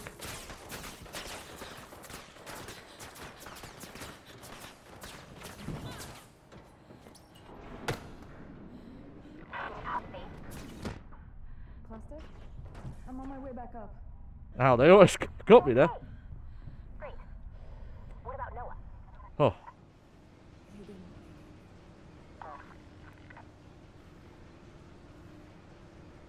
Several Kruger-sec teams are moving toward the tunnels above Kingdom, Faith. Just so you know.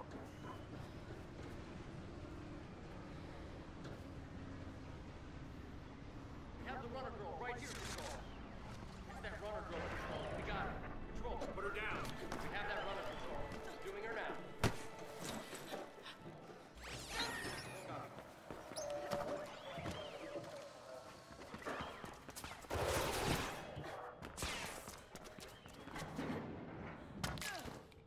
Oh, frame rate, jeez.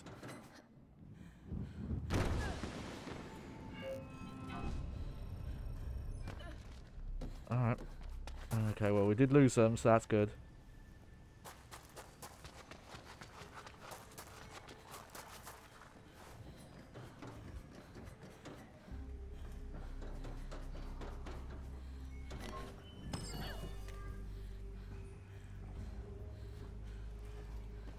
Okay. Yeah, I guess we'll head for this. How long will we be going? Oh man. Okay, not that long. Let's just we'll just keep cooking on this story stuff here.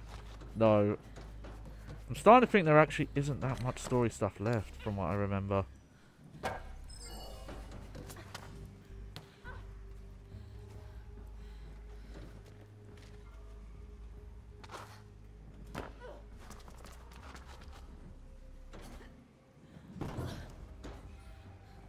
Okay, this way. But playing stuff like this, I can't help but think about falling off the sledge here and necking myself. No, that's not what I meant. When people see like dystopian fiction like this, especially, you know, with the big twist here that this evil conglomerate that's running this city on a political level, that you talk to some people and they perceive this as like, oh, this is you know,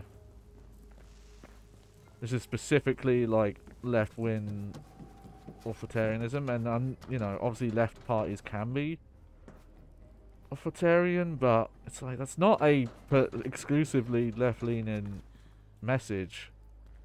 And this is a political world where obviously, again, like it's a corporation running things. And it's, you know, the whole caste system and all that kind of stuff.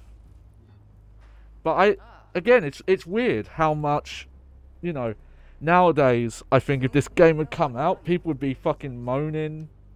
There's a female protagonist and, oh, there's a black character and it's like, oh. Reflection sucks. I heard. It's funny with the current discourse going on right now about a certain fucking game. What happened to you? And people saying, oh, those people are the worst. It's like, Matt, no, it's, everyone sucks. I screwed up and Kruger's sec injected me with something and just let me go. Your new friend seems to think it's reflection. Sounds like it. Come on. It's not fully active yet. We're perfectly safe for now. You. What the hell were you thinking, sending those goddamn beacons here?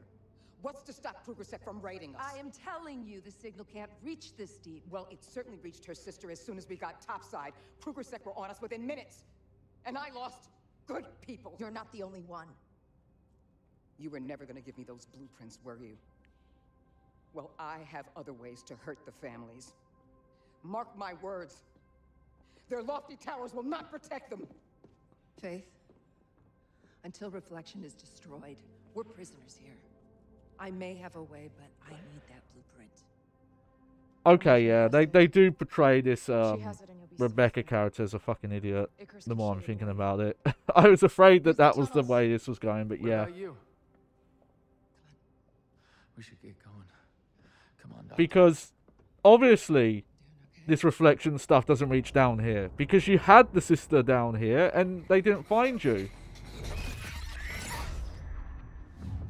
Even you yourself just. Do you recognize me?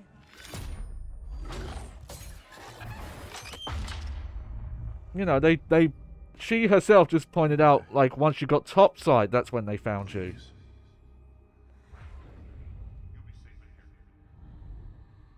Faith? Hey. Oh, there's Noah. Come on. I'll take you out of here.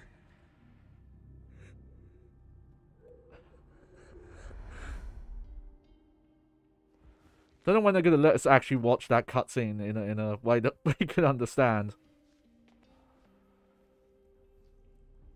I think if you hadn't played Mirror's Edge 1, you wouldn't have figured out in that earlier cutscene they were trying to... It's time you paid me a visit, don't you think? We have much to discuss. And please accept my condolences regarding Noah. He was a worthy man. Alright, where are we going?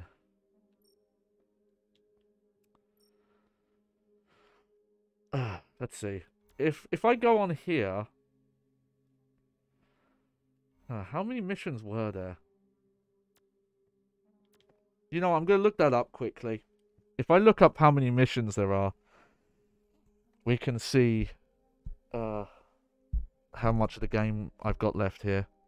Because I don't think I'm going to play it for like 2 hours tonight and finish it or anything like that. Mirror's Edge. Catalyst. Mission list. Alright. Let's look here.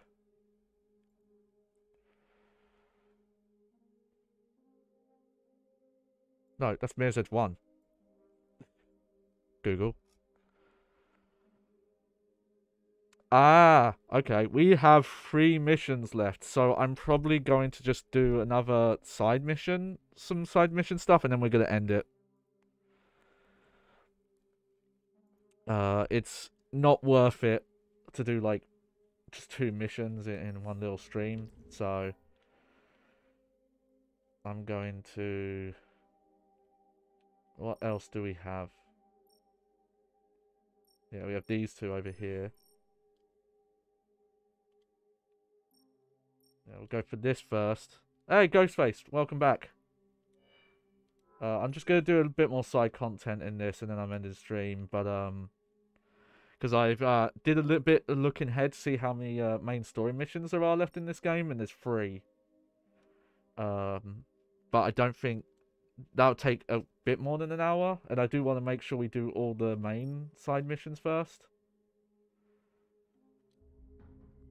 So, I'm gonna head off for those. And part 4 of this can be like the finale stream. Oh, hang on, I'm gonna...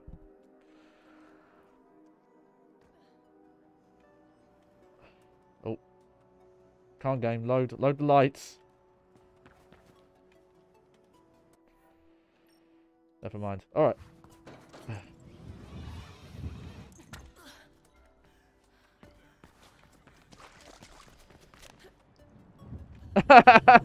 Whoops. This is Mirror's Edge Catalyst, which was the odd Mirror's Edge sequel that like improved on the first game, and then I don't know. It's maybe not best to say that. It's like it did a lot of things that people wanted, but it didn't do any of them particularly great. So it ends up being kind of weird as a sequel. And because of the way EA are, and how much they only care about how well a game does financially, and I think they, you know, they probably spent too much money in a lot of places where they could have not. It's not getting a sequel. So I'm pretty sure. So we're never gonna fucking find out what's... It is a little bit of a spoiler, but I'll tell you up front that this story, you know, they clearly were intending for there to be follow-ups. We do have some, like yeah, Spider-Man-y stuff going on.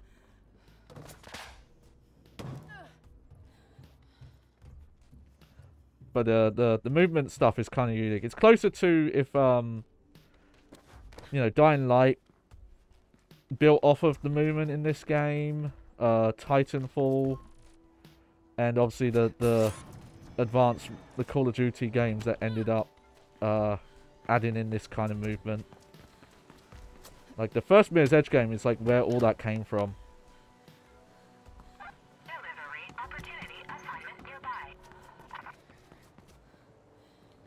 Oh, hang on. That's probably a flaw I'll mention with the runner vision, is that there are some places where you can only survive if you do the like step up jump, but the runner vision doesn't communicate that.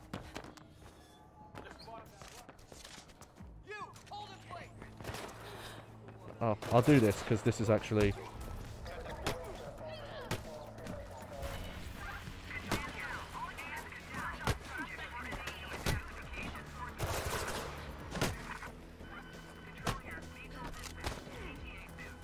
Oh. Did I just pick that guy in the... I think I punched him in the nuts.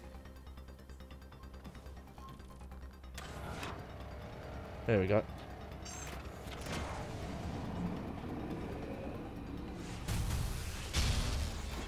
I think it's not just XP. I think this like makes it so you don't see as many enemies in an area.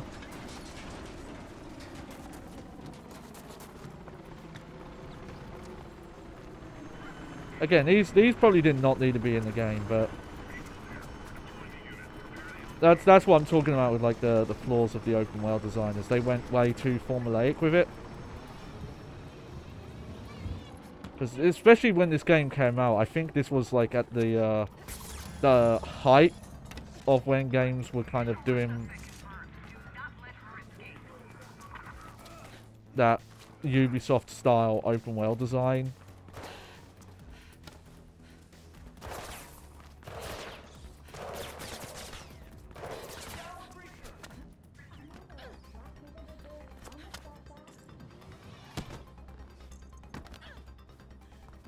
Alright, keep going.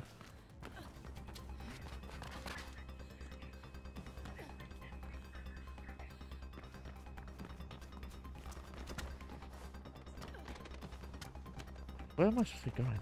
Oh, here we go.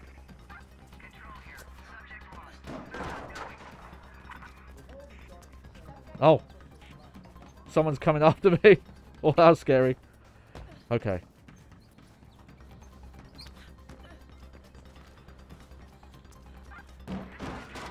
Ah!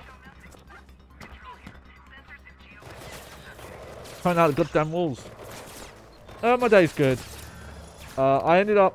I was getting up early yesterday because I was going to go out and then some stuff got in the way of that. And I ended up having an early night, but I ended up sleeping in like, I want to say it was like 12 hours, which is not good. You really aren't supposed to sleep that long, but I guess I must have been really tired yesterday and needed it.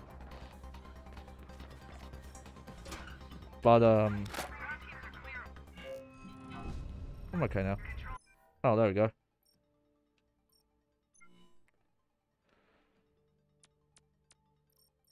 Alright, let's, head back this way now.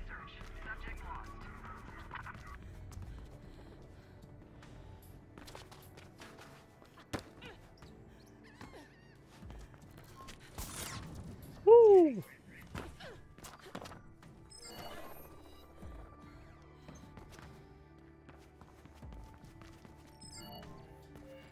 This is not what I signed up for.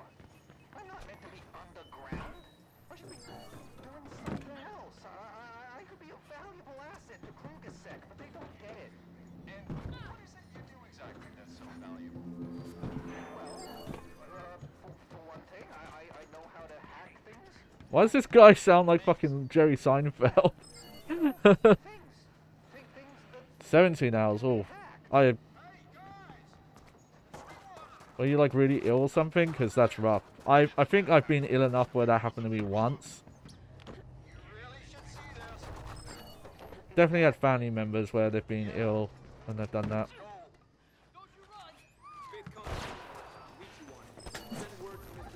God, why are there so many enemies around here?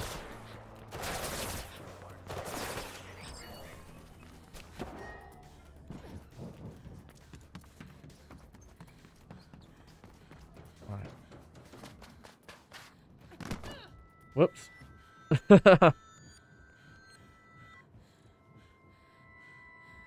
24-hour day shift. Yeah. Oh, you should not do that. That's really bad for you. Like even when I this is a long time ago now, but I actually worked the concessions at the London 2012 Olympics and Paralympics, and because of the amount of travel I had to do, I don't think like the entire time I was doing work, I don't think I was like getting anywhere close to the amount of sleep I was supposed to. Oh, okay, that's timed. Okay, so I have to, because that was, I think I was working 10-hour shifts, not including travel. I don't know. And I was travelling from a lot further away than you really should have. I wasn't the worst. There's someone who was travelling like 2-3 hours just on the way there.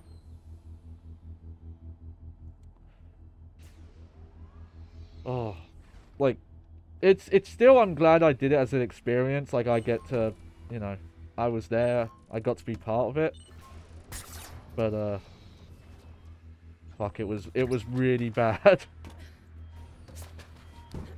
I wasn't part of, like, because the problem is, it's like, yes, there were volunteers. And they got treated very well. The ones who were just doing everything for free. But, you know, you have to be pretty well off to be able to commit to doing a job like that for free. Most people cannot commit to doing that for free.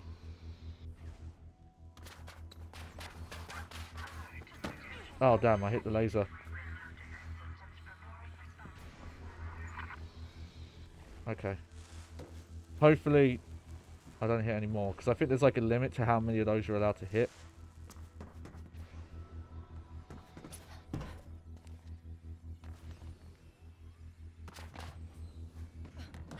There we go. In England, per week getting paid. Most places pay you monthly, not weekly. From what I understand. And, I don't remember how the Olympics handled it, actually. Because, it was a complicated thing. Because, even though I worked at the Olympics, the company I worked for was not the company that hired me. It was all kind of done piecemeal. Where, you know, so one company, look, like that's how much was going into it. So one company was just there to recruit, whereas but that wasn't the company I was actually working for.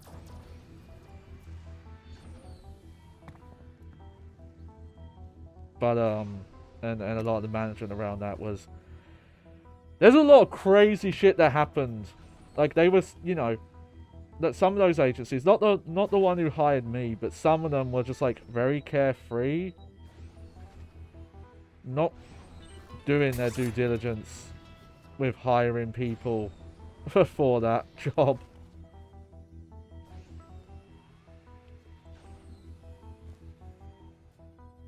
Let's see. I'm actually not sure what I'm supposed to do from here. Okay, I've got to think.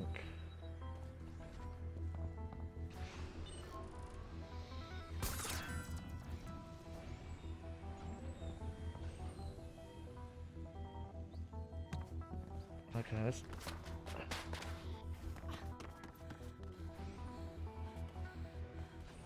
Can I... Okay. Shit. I hit another laser. Okay. I think I did. I might be okay.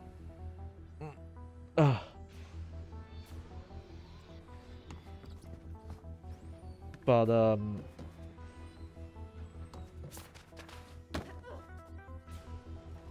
yeah, because... But it is rough in terms of some of the shit going on. Okay, I have to... Oh, this is a hard one. Okay. How are we supposed to do this one?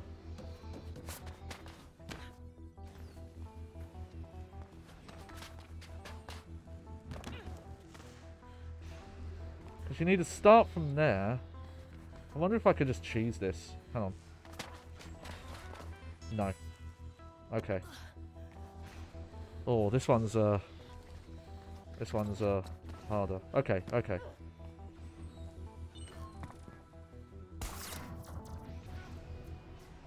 So this is timed.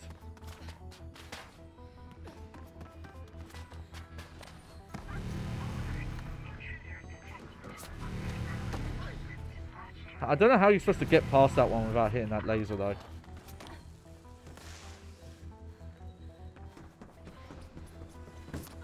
Oh, okay.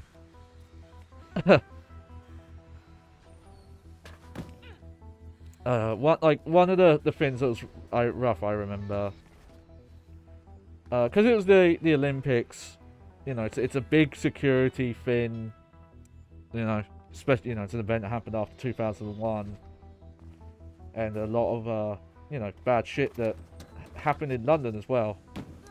Like we've had our own crazy stuff happen here, so we had and again, it's the Olympics, you should. But we had very strict security things about what you could bring in. And because of that, you know, stuff like food, drink, all that stuff, that had to all be on site. But the specific agency that was running the concessions were not great about that stuff. I think for like, there's... And it was rough actually thinking about this now, because of some mess ups with one of the companies. I didn't do the whole Olympics. I only did like 2 weeks because the company didn't tell me I had to bring my pass. on a specific day when they were like assigning jobs. It's like, well, you didn't fucking tell me. I'm the one who travelled all the way to London to see you. If you needed my pass, like, fucking tell me that on the phone. And then when I'm there and they're telling people, oh yeah, this guy doesn't have a pass, they kept saying like, oh yeah, he forgot to bring it. It's like, no, I didn't fucking forget. No one told me. If it was that important, you tell someone to bring it. I wasn't going into the Olympic site. Why would I bring it with me, you know? But, so yeah, so... But when I got there, I think they didn't have a decent source of water for people. It was like, if you needed to drink water, you had to, like, go out and go find one of the fountains in the park that the public were using. And, you know, it was London. At some points in the summer, it got really fucking hot.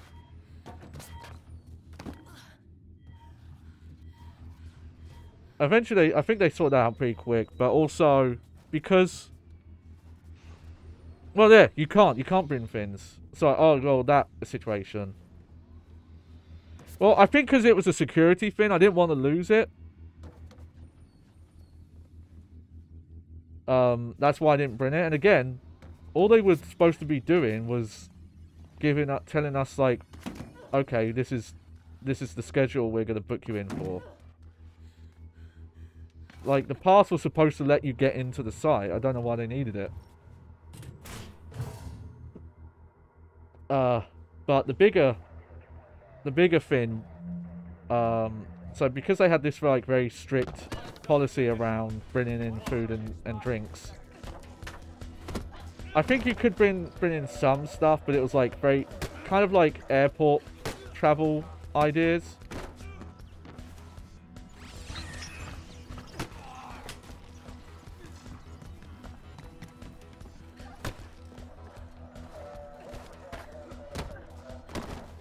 If you're like familiar with because I'm actually not, because I've never traveled by plane, but from what I understand, it was similar to that idea.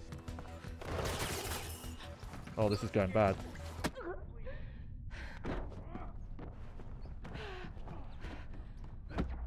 Nah, they got me. The actual, like, ground level employees were fine. This was all, like, management messing around. So yeah, they had, like, specific canteen, like, cafeterias, and that's where you had to get your food. And on some of the times, you know, they were like, oh, if you're in this area of the park, and the park's huge. Like, it's actually, like, really hard to kind of communicate the size of that place. It can take, like, especially when it was packed, it could take half an hour to get from one end to the other. And that's not, like, hyperbole. That's accurate. But there was a straight up issue where, because of where some of us were working, basically they had different names for areas based on what kind of stuff was there.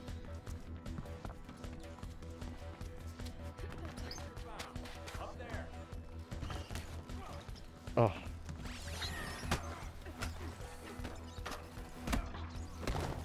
Got these guys. And I've already got the upgrade for them, I think, that gets me more damage.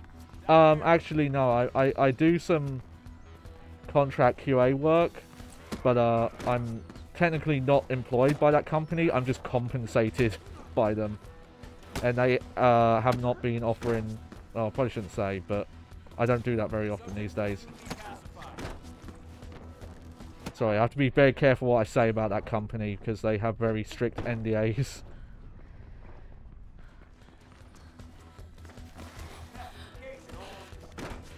But, how you age? I don't know how I age, it's weird. Let's put it this way, I like streaming a lot of games made in the 90s. But, I'll keep the exact number to myself for now. But yeah, at the park, because we weren't in a specific side of the park, they were like, oh, well, then you can't eat at this canteen. You have to go to the other canteen. The other canteen was a half-an-hour walk away. So, we were lucky. The actual managers on site were nice. Because the manager I had literally said, look, even if it takes you 2 hours, just take as long as you need. We know we only give you an hour, but you physically cannot eat lunch. Get there, eat lunch, and get back in an hour. But yeah, stuff like that. And whatever. I didn't sign a fucking NDA for the Olympics. I worked one concession that was serving alcohol, and I remember when we were being recruited, one of the people who was there at the interview, it was kind of like a big group interview thing. While they were there, they mentioned like, hey, I'm not going to be 18 until the Olympics start. Is it still okay for me to be hired? And they was very strict and said, no, sorry, because we need people to be of age. And had to turn them down. And then I get to the fucking Olympics, and I'm talking to some other people working there at this booth that's selling alcohol, and Jesus Christ, were they selling... They were selling alcohol for a crazy price.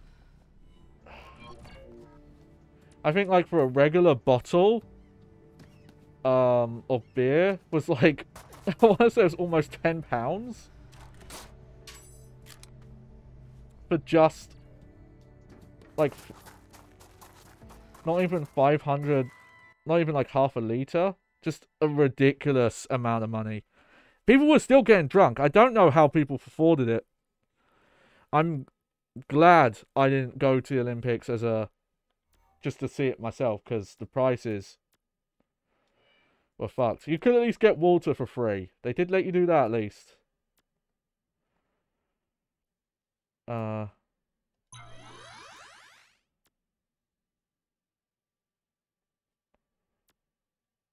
see. There we go. Just put it all into that stuff.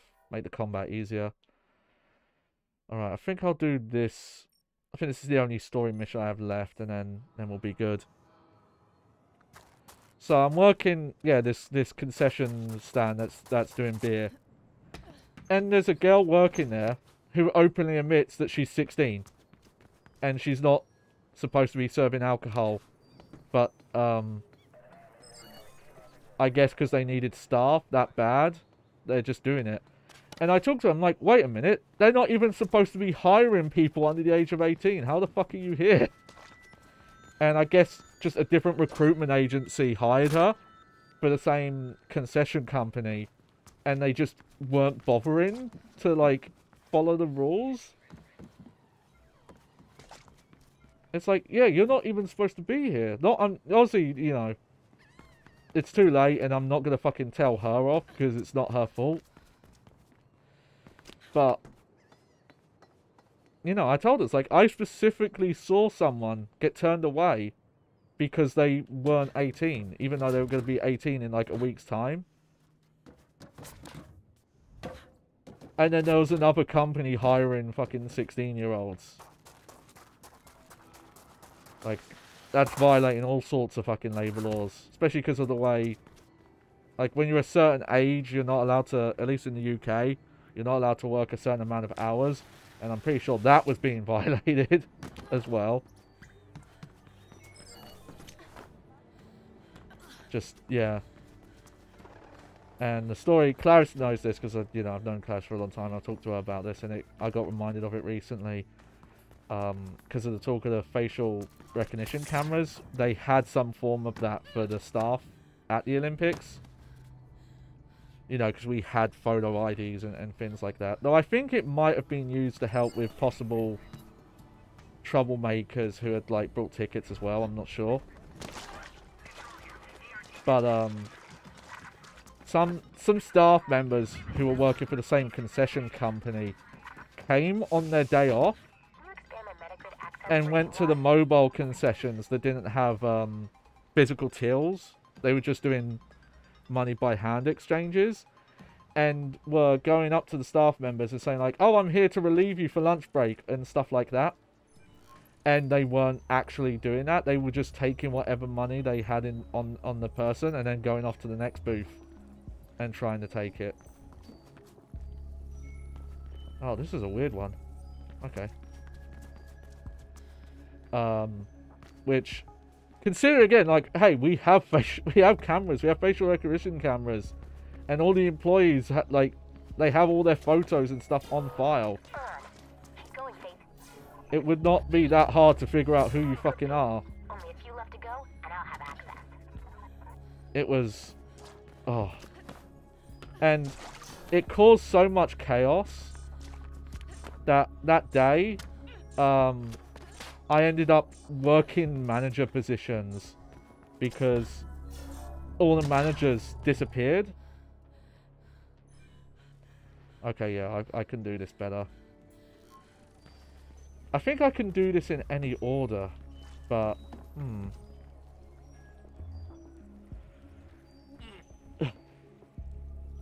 but just the chaos of that. Well, give you another job, and then you have to work your job, another job. A lot of the Olympics was really crazy. Of just there actually was one booth that I was put on one day.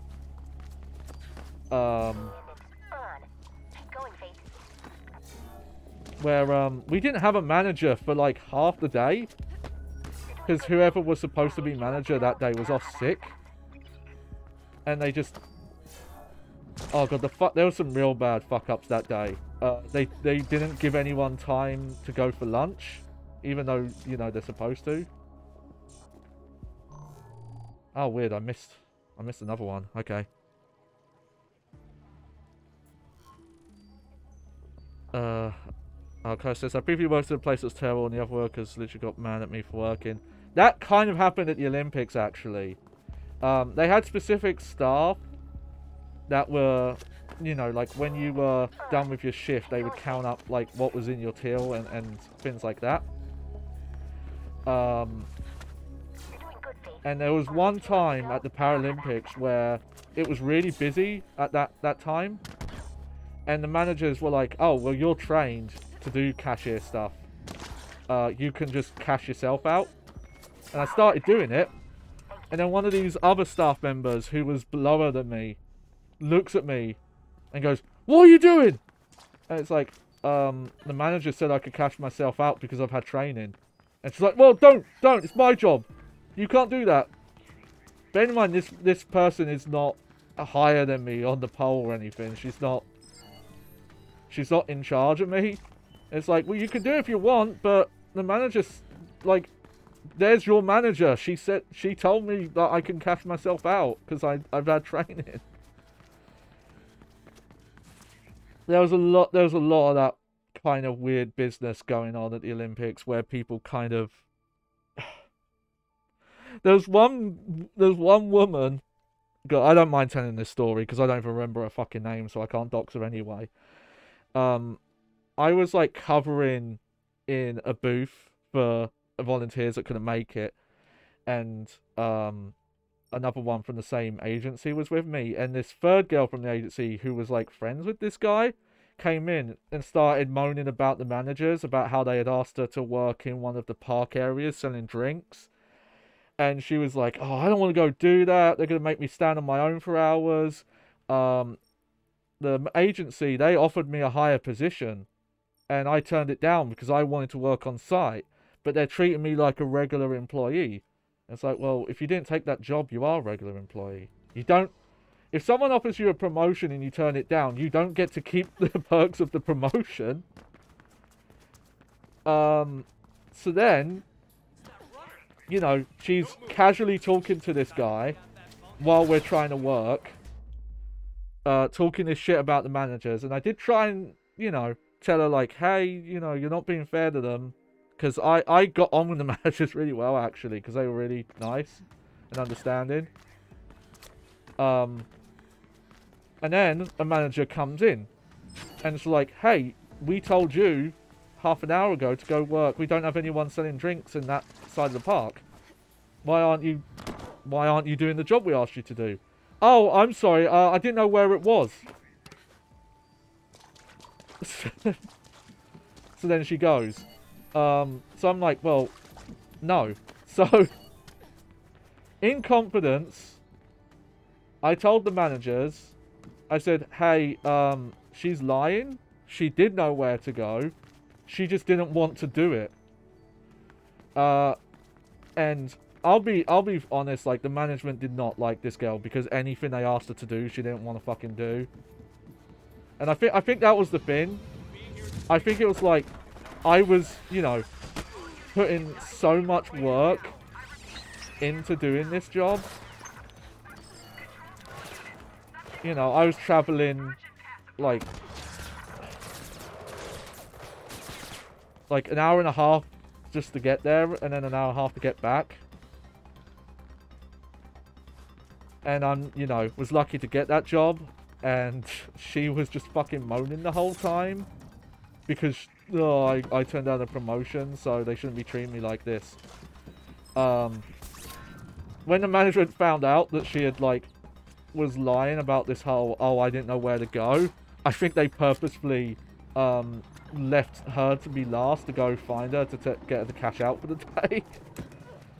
And then, like, I don't know if it was the same day or a day later, she comes up to me. Bearing in mind, I think, like, my only interaction with her was when she came in to fucking bother the guy I was in charge of when he was supposed to be doing stuff for me. And she takes me aside and she's like, hey, I need to talk to you because when I came in to talk to my friend, you were talking as well and I was trying to talk to him. And also you told the management about me and you're wrong. I was confused. I didn't know where to go. And I just was like, okay, I'm never going to see you again in a couple of days. We're already complete strangers. You're never going to see me ever again. So I just was like, yeah, whatever you say, I'm sorry. Yep, it's my fault. Yep, I misunderstood. I wasn't listening. Whatever. Oh, hey, I've met guys who are just like that as well. I've met some really catty guys at jobs. That's not gender thing. That's a person thing. It's like assholes are just like opinions. Everyone has one. That was definitely not unique to it. I found it funny as well because for her, that being a stance of like, oh yeah, I was trying to talk to this guy and you were being rude. Like, the friend she was talking to was not really agreeing with anything she was saying. It definitely came off like he was also doing, just agree with whatever this person's saying because she's gonna fucking treat me like shit otherwise. I don't know, there was a lot of that, like, political, like, office politics stuff going on. And it's like, this is a fucking temp job that you're not gonna... You're not gonna know these people. Like, yeah, sure, some of these people knew each other beforehand. But it's like, most of these people here, you're not gonna see ever again. But she was, like, so, I guess, thought so highly of how others thought of her. That she was like, I don't want this guy that I openly in front of him, you know, that I told this stuff. Like, I caught her in the act, you know? But she was like, she thought, she was like, I don't even want him thinking he caught me in the act.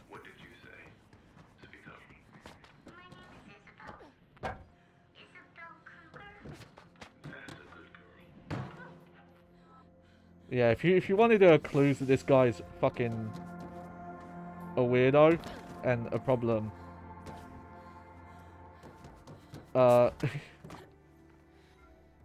when he adopted Cat there, he was like, oh, and you have to change your name, and I'm gonna like condition you into doing it. But yeah, the Olympics was a fucking trip. Just a lot of weird stuff. It was kind of weird. It happened a lot of times. For some reason, that you know, and this was more about the recruitment stuff at the top. There was a little bit of like kind of gender role stuff going on with a lot of the choices that some people were making. Because I came in, all my work experience at that time was retail, working cash registers, customer service and things like that. But for some reason they were like, okay, we're putting cashiers, I'm going to be all women. And all the people doing like physical labor, they all have to be men. And it was like transparency, like, you're high, like, that's not true. That's not how it works. And funny enough, they ended up for like most of that job moving me onto different positions.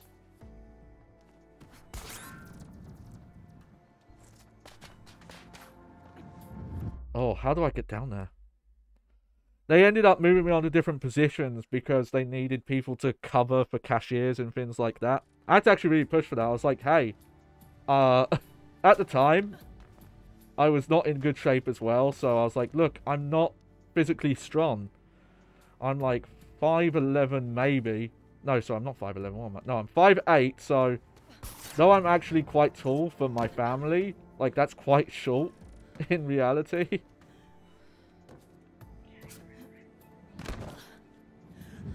Oh, shit.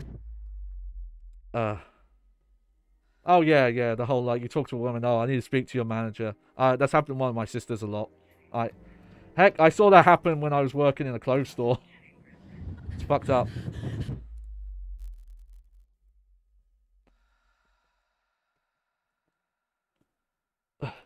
And, like, good workers as well. Just, hey, I'm not getting my way, so I'm just gonna fucking talk down to you. How do we do this one? Is it down here? Is that what's wrong? But, for some of the days I was working, they needed people to help with, what's the best way to describe this? I basically, without actually getting, like, a promotion, I basically got put in charge of waste management for the section I was in. I don't know if I do... No, how do I get here? When you're using those hook points, by the way, you can't go lower yourself. What this mainly meant though is it was quite funny actually. So what it was is that the way it worked was like, obviously, you know, in whatever kind of area you're in, and this was in the basketball area that was kind of enclosed. There was the concessions there. And someone working a specific stand would then move that stuff to like giant bins that were organized by different waste types. And they're like, well, look, we need someone to take over getting those giant waste bins to the, they had this like big industrial plant on site that did all of the like trash management. And they're like, we need someone to be in charge of this. Even though you're the one moving them, you're basically, because you're managing this, you're allowed to tell people what to do if it's involving this. So if I needed like extra staff to help move bins, I was in charge of that. If a booth like wasn't recycling their stuff properly, it's like, oh yeah, no, you tell them. You don't like need permission, like you're above them technically. How do you get there? I just want to find this billboard and then I'll stop. And yeah, like, and they were also like, hey, just take a lunch break whenever you want. You're in charge of when you go on lunch, as long as, you know, you do your job and you don't like take over an hour. Hey, I did it. I don't think that's how you're supposed to do it, but I'm up here. Or down here, I guess. And I got to tell people off. There was like one day I was working I didn't get a lot of chance to interact with people, but I think sometimes when I'm working, I prefer that. It lets me just concentrate more if I'm just able to just go off and do shit. But yeah, there was... Oh. Okay, well that's how you get out of here. But there was one day I was working, and one of the booths specifically was just, they were not following the guidelines. They were not putting food waste in the food bins and things like that. And at one point I had to like find the manager of the booth and say like, hey, obviously I'm not moaning at you, this is not your fault, but your employees aren't listening. I've told them multiple times that the people in charge of like sorting through the bins have straight up told me that if you guys don't start doing this properly, they're gonna stop accepting our waste. I'm not sure if they would have been allowed to do that actually, but it's just funny that I had to like reprimand people for it. I ended up having to like take a break from that because I was wearing like steel-toed shoes that I thought would have been better to wear for you know, that kind of work. How do you get in there? Some of these bags they put in like real crazy places. And they ended up wrecking my feet. Well, because I was like moving around a lot of heavy equipment, I thought I needed something that was going to protect my feet. Bear in mind, like, this job kind of, it came out of nowhere. I was on job seekers allowance at the time, who are supposed to help you find work. They don't really. And apparently they're the ones who like gave my resume to this company. But when I asked the center, they didn't know anything about it. At first I thought it was a scam, because I was like, oh yeah, people are just going to be lying and pretending they have work for people. But no, it was legit. But so I didn't have great equipment for it. So eventually those shoes fucked my feet up. I actually had to take a day off. And hey, if you have a girlfriend who's like treating you like that, then they're not actually your girlfriend, are they? The key word in girlfriend is friend. Doesn't matter what gender you are. If you're gonna be you know, you're gonna treat people like shit, you're shit. Oh.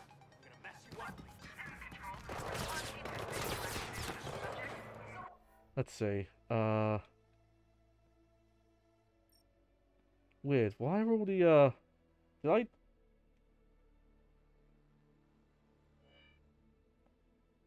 Weird. I can't see all the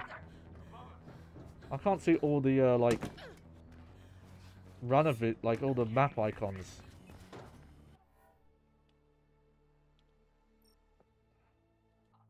Here we go.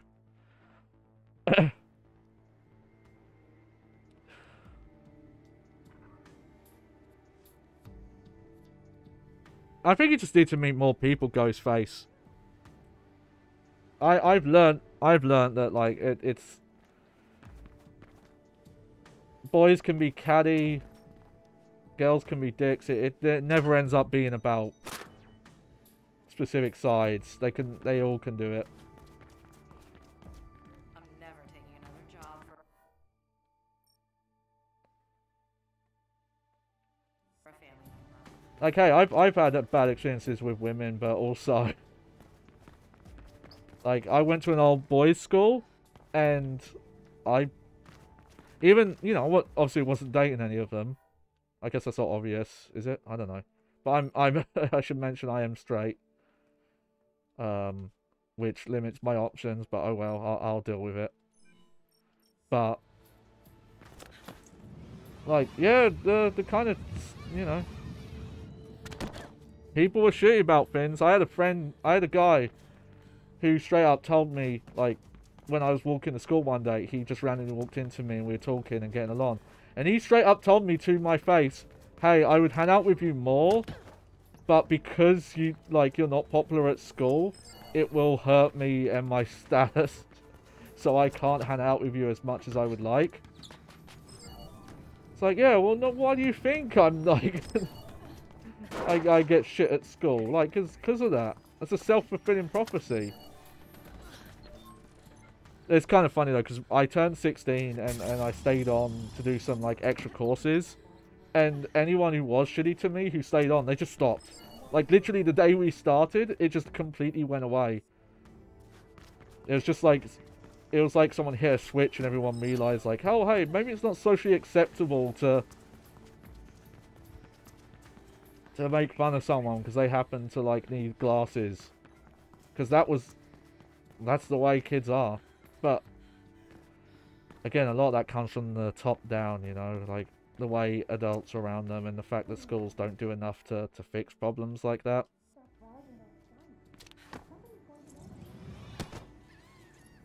But yeah, as weird as the concept as I don't know how that is in some countries, but I know in some countries the idea of having like boys only, girls only schools is very weird. But that's the most common type here, because one thing you could say about Britain is like they don't always like to fucking change. If there's something they've been doing for hundreds of years, they're like, well, why would we change it? We've been doing it for hundreds of years. It's like, well, that's why you should change it. You know, make progress in the world. Do something new for a change.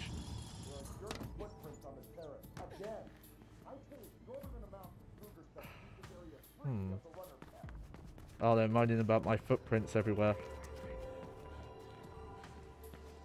God, that's a weird billboard position. I don't remember these billboards being so awkward to get to.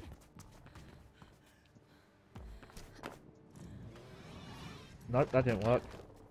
How do you get to that one?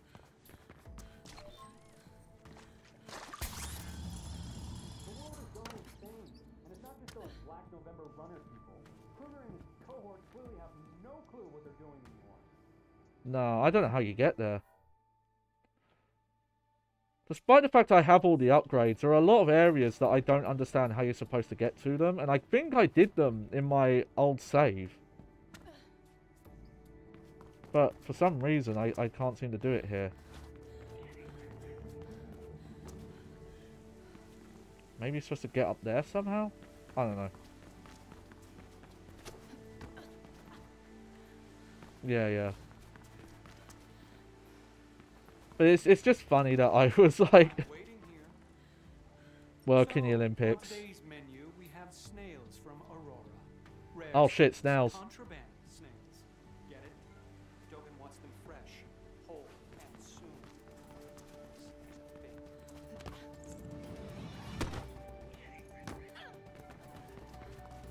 Snail delivery. Oh, the irony. Here, we'll do one more of these. I think I'm going to end things soon. Got a little bit of a headache. I try to be good people. I will talk about it because it's funny. I won't name any names just because I don't want to hurt anyone's feelings. But it's very... I watch Philip DeFranco show. I actually find it is like a really nice way of getting news.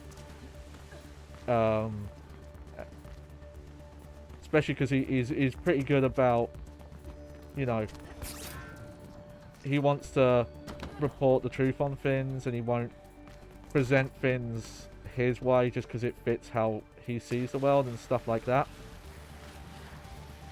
And because it's YouTube, he even though he covers mostly real world news, he will also cover like internet news.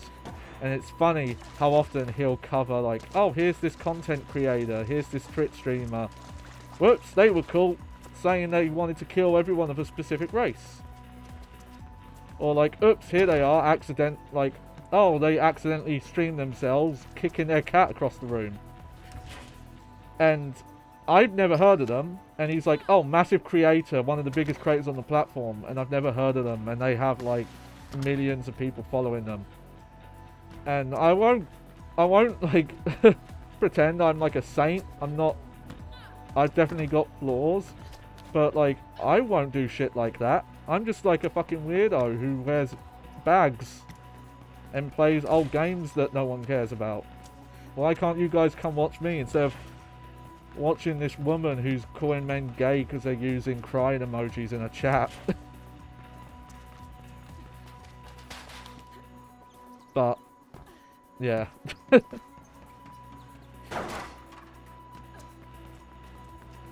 It's a bit worries me, I admit, so... Oh no, I think I've gone the wrong way.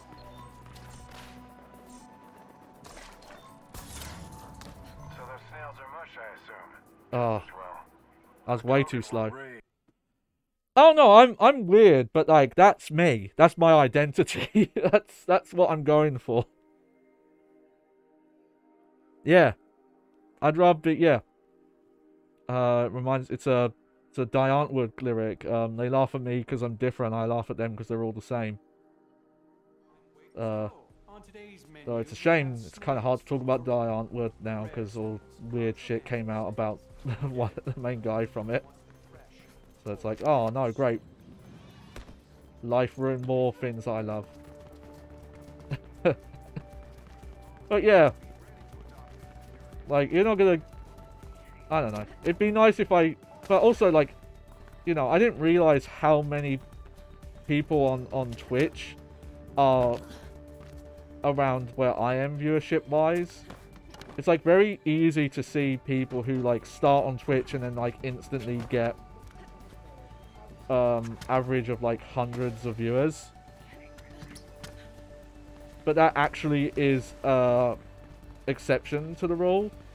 The vast majority of people on Twitch, it's something like 80 to 90% of people are the ones who get like between 1 and 5 viewers on average. Like that's such a tiny majority. Like you'd think, oh no, that's like most of the site. Even though like there are some viewers that, you know, average thousands or tens of thousands, even like, you know, a couple of hundred or so, or you know, a few dozens. Like most people who are streaming do not have people watching them. So I'm not, even though it can feel unlucky to see like, oh, some people, you know, gain viewership in a matter of months or weeks. Like that is uncommon.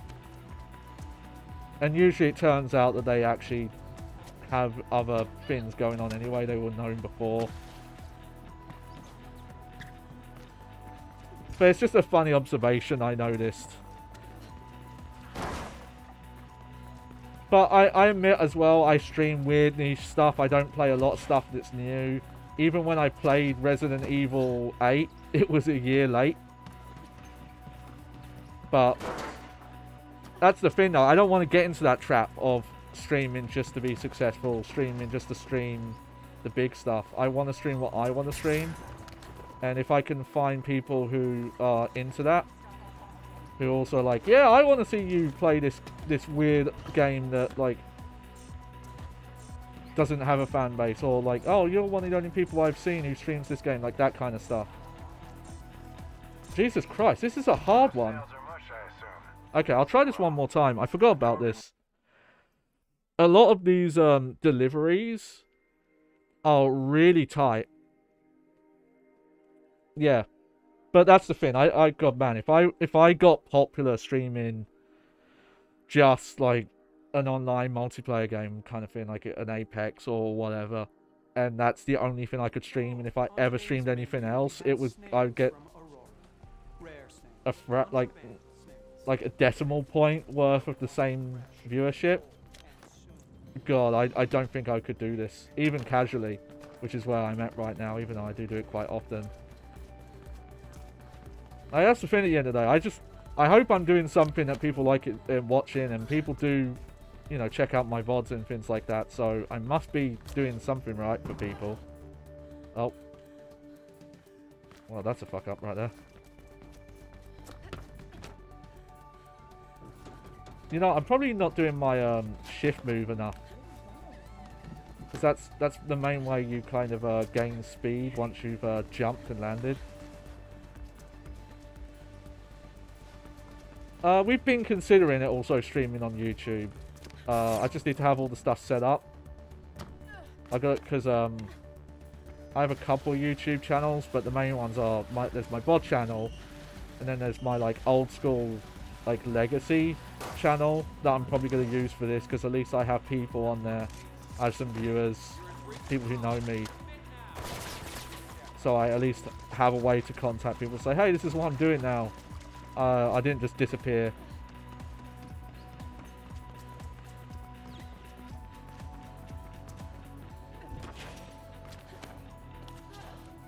And that channel I'll probably sort out to stream on at some point. It's just obviously you get comfortable with what you're doing. And I you know, I have been on Twitch for a while. I am considering it. So I probably will check it out at some point. Or do like the dual streams. I know there are ways to do dual streams.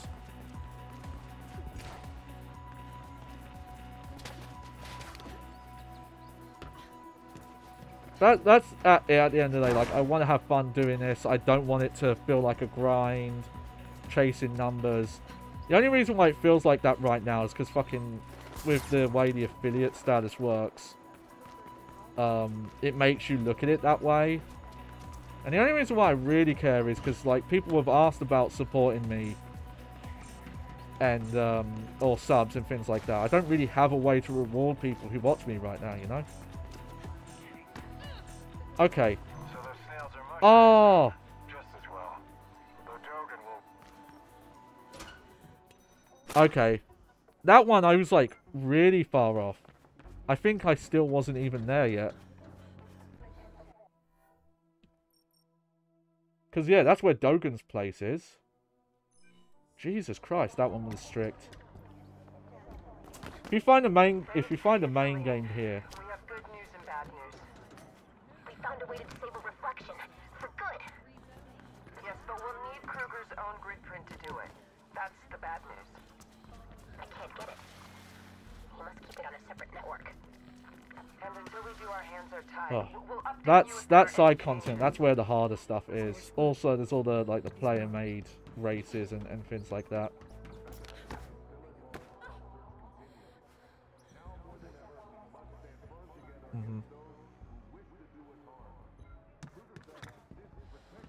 Here's the thing. I learned you just stream with what you have. I managed to stream with like a really old MacBook for kind of a while. And I didn't think anyone would watch, but you know, I got people who were interested and would even like on my VOD channel who would comment and say like, oh yeah, it's a bit fun.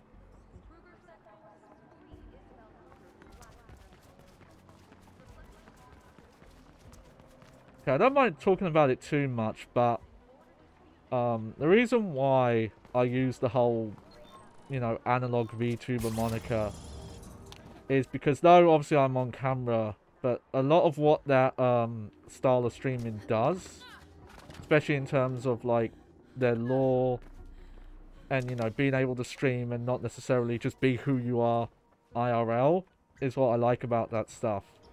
And I do actually have a... Oh shit, the lighting in here is not good. I do have some idea of like lore. I do have a kind of an idea of what my character, quote unquote, should be, but I've never really written it down. Yeah, I feel like on console this lighting is not working the way it's supposed to. I don't know if you can even tell on stream. I will say that issue that my my older capture card had, where it was like darker, that doesn't seem to happen anymore. So this one is a lot better about that. There we go. Oh. Yeah, GeoC is nice. But I have an idea of, and I do reference it sometimes. I talk about the committee, who, I have to be careful because you're not allowed to talk about the committee. Huh. But I have an idea, and I want to like maybe sit down and kind of write them out roughly and then try and write it out in a way that makes sense. Because you know, I know it's just for a bit of fun. Obviously, it's not something... Even some of the big VTubers who have, like, very in-depth lore. They aren't actually that strict about it, about keeping with it. But I have some ideas. But I should probably talk about that with you guys. Sort that all out. Okay. I think I'm going to stop and save now. Okay, yeah, we've been going out. We've been going on here for 3 hours actually. Technically less, but you know, there's that like 10 hours that I... not 10 hours, what am I saying? You know, there's that little bit of preamble start. Alright. Ugh. Whew. Well, there you go. Hey, spoilers, the evil capitalist corporation family casts. They're evil. They're doing evil stuff. Ah! So, next stream we're going to sort that out. But I think, unless I have issues getting it set up, the next stream, the Sunday stream, we're going to start Resident Evil 2 Nintendo 64 version. Because it's such a weird version, and I've never played the original Resident Evil 2 all the way through. I mostly saw my sisters play that one, so like I know a lot of the game, but I never, you know, I was younger then, so I didn't really have hands-on with it. So that's what we're checking out. Also, I brought something dumb. Clarice figured out what it is. It was driving me crazy for a while, but she got, you know, she shifted her thoughts into the right place, and she figured out what kind of gear I've got. So, you know, strap in your seatbelt for that. After I kind of mess with it, I'll do like a showcase stream with that. Well, you know, put the pedal to the metal and have a lot of fun with that. Oh, I wonder. Oh, I wonder if they can guess. I wonder if they can guess what I got. But, I'll let you know when that's happening. I'll tweet. If you follow me on Twitter, I'll post some pictures. Not yet, no. It might be coming tomorrow. Depending on how the Royal Mail deliver it or not. But I need to end things, and actually I really badly need the bathroom. So I'm gonna go to the bathroom, do some whippets in the bathroom. And yeah, I'll see everyone on Sunday. But thank you for coming. I hope you enjoyed the show. I was your host, Johnny Baghead. As always. Yeah, Sunday. My regular days are Tuesday, Thursday, Sunday, and I want to do an extra day a week. I haven't figured out a day. It's funny enough, the main reason is because all the big names stream on Friday and Saturday. So it's like I wish there were 8 days a week, because then I would just do it every other day. No, I don't need a drink. I have water right here, man. I need to use the bathroom. So I hope you enjoyed the show. And I need to not have an accident, so I'm going to end things here. Toodles!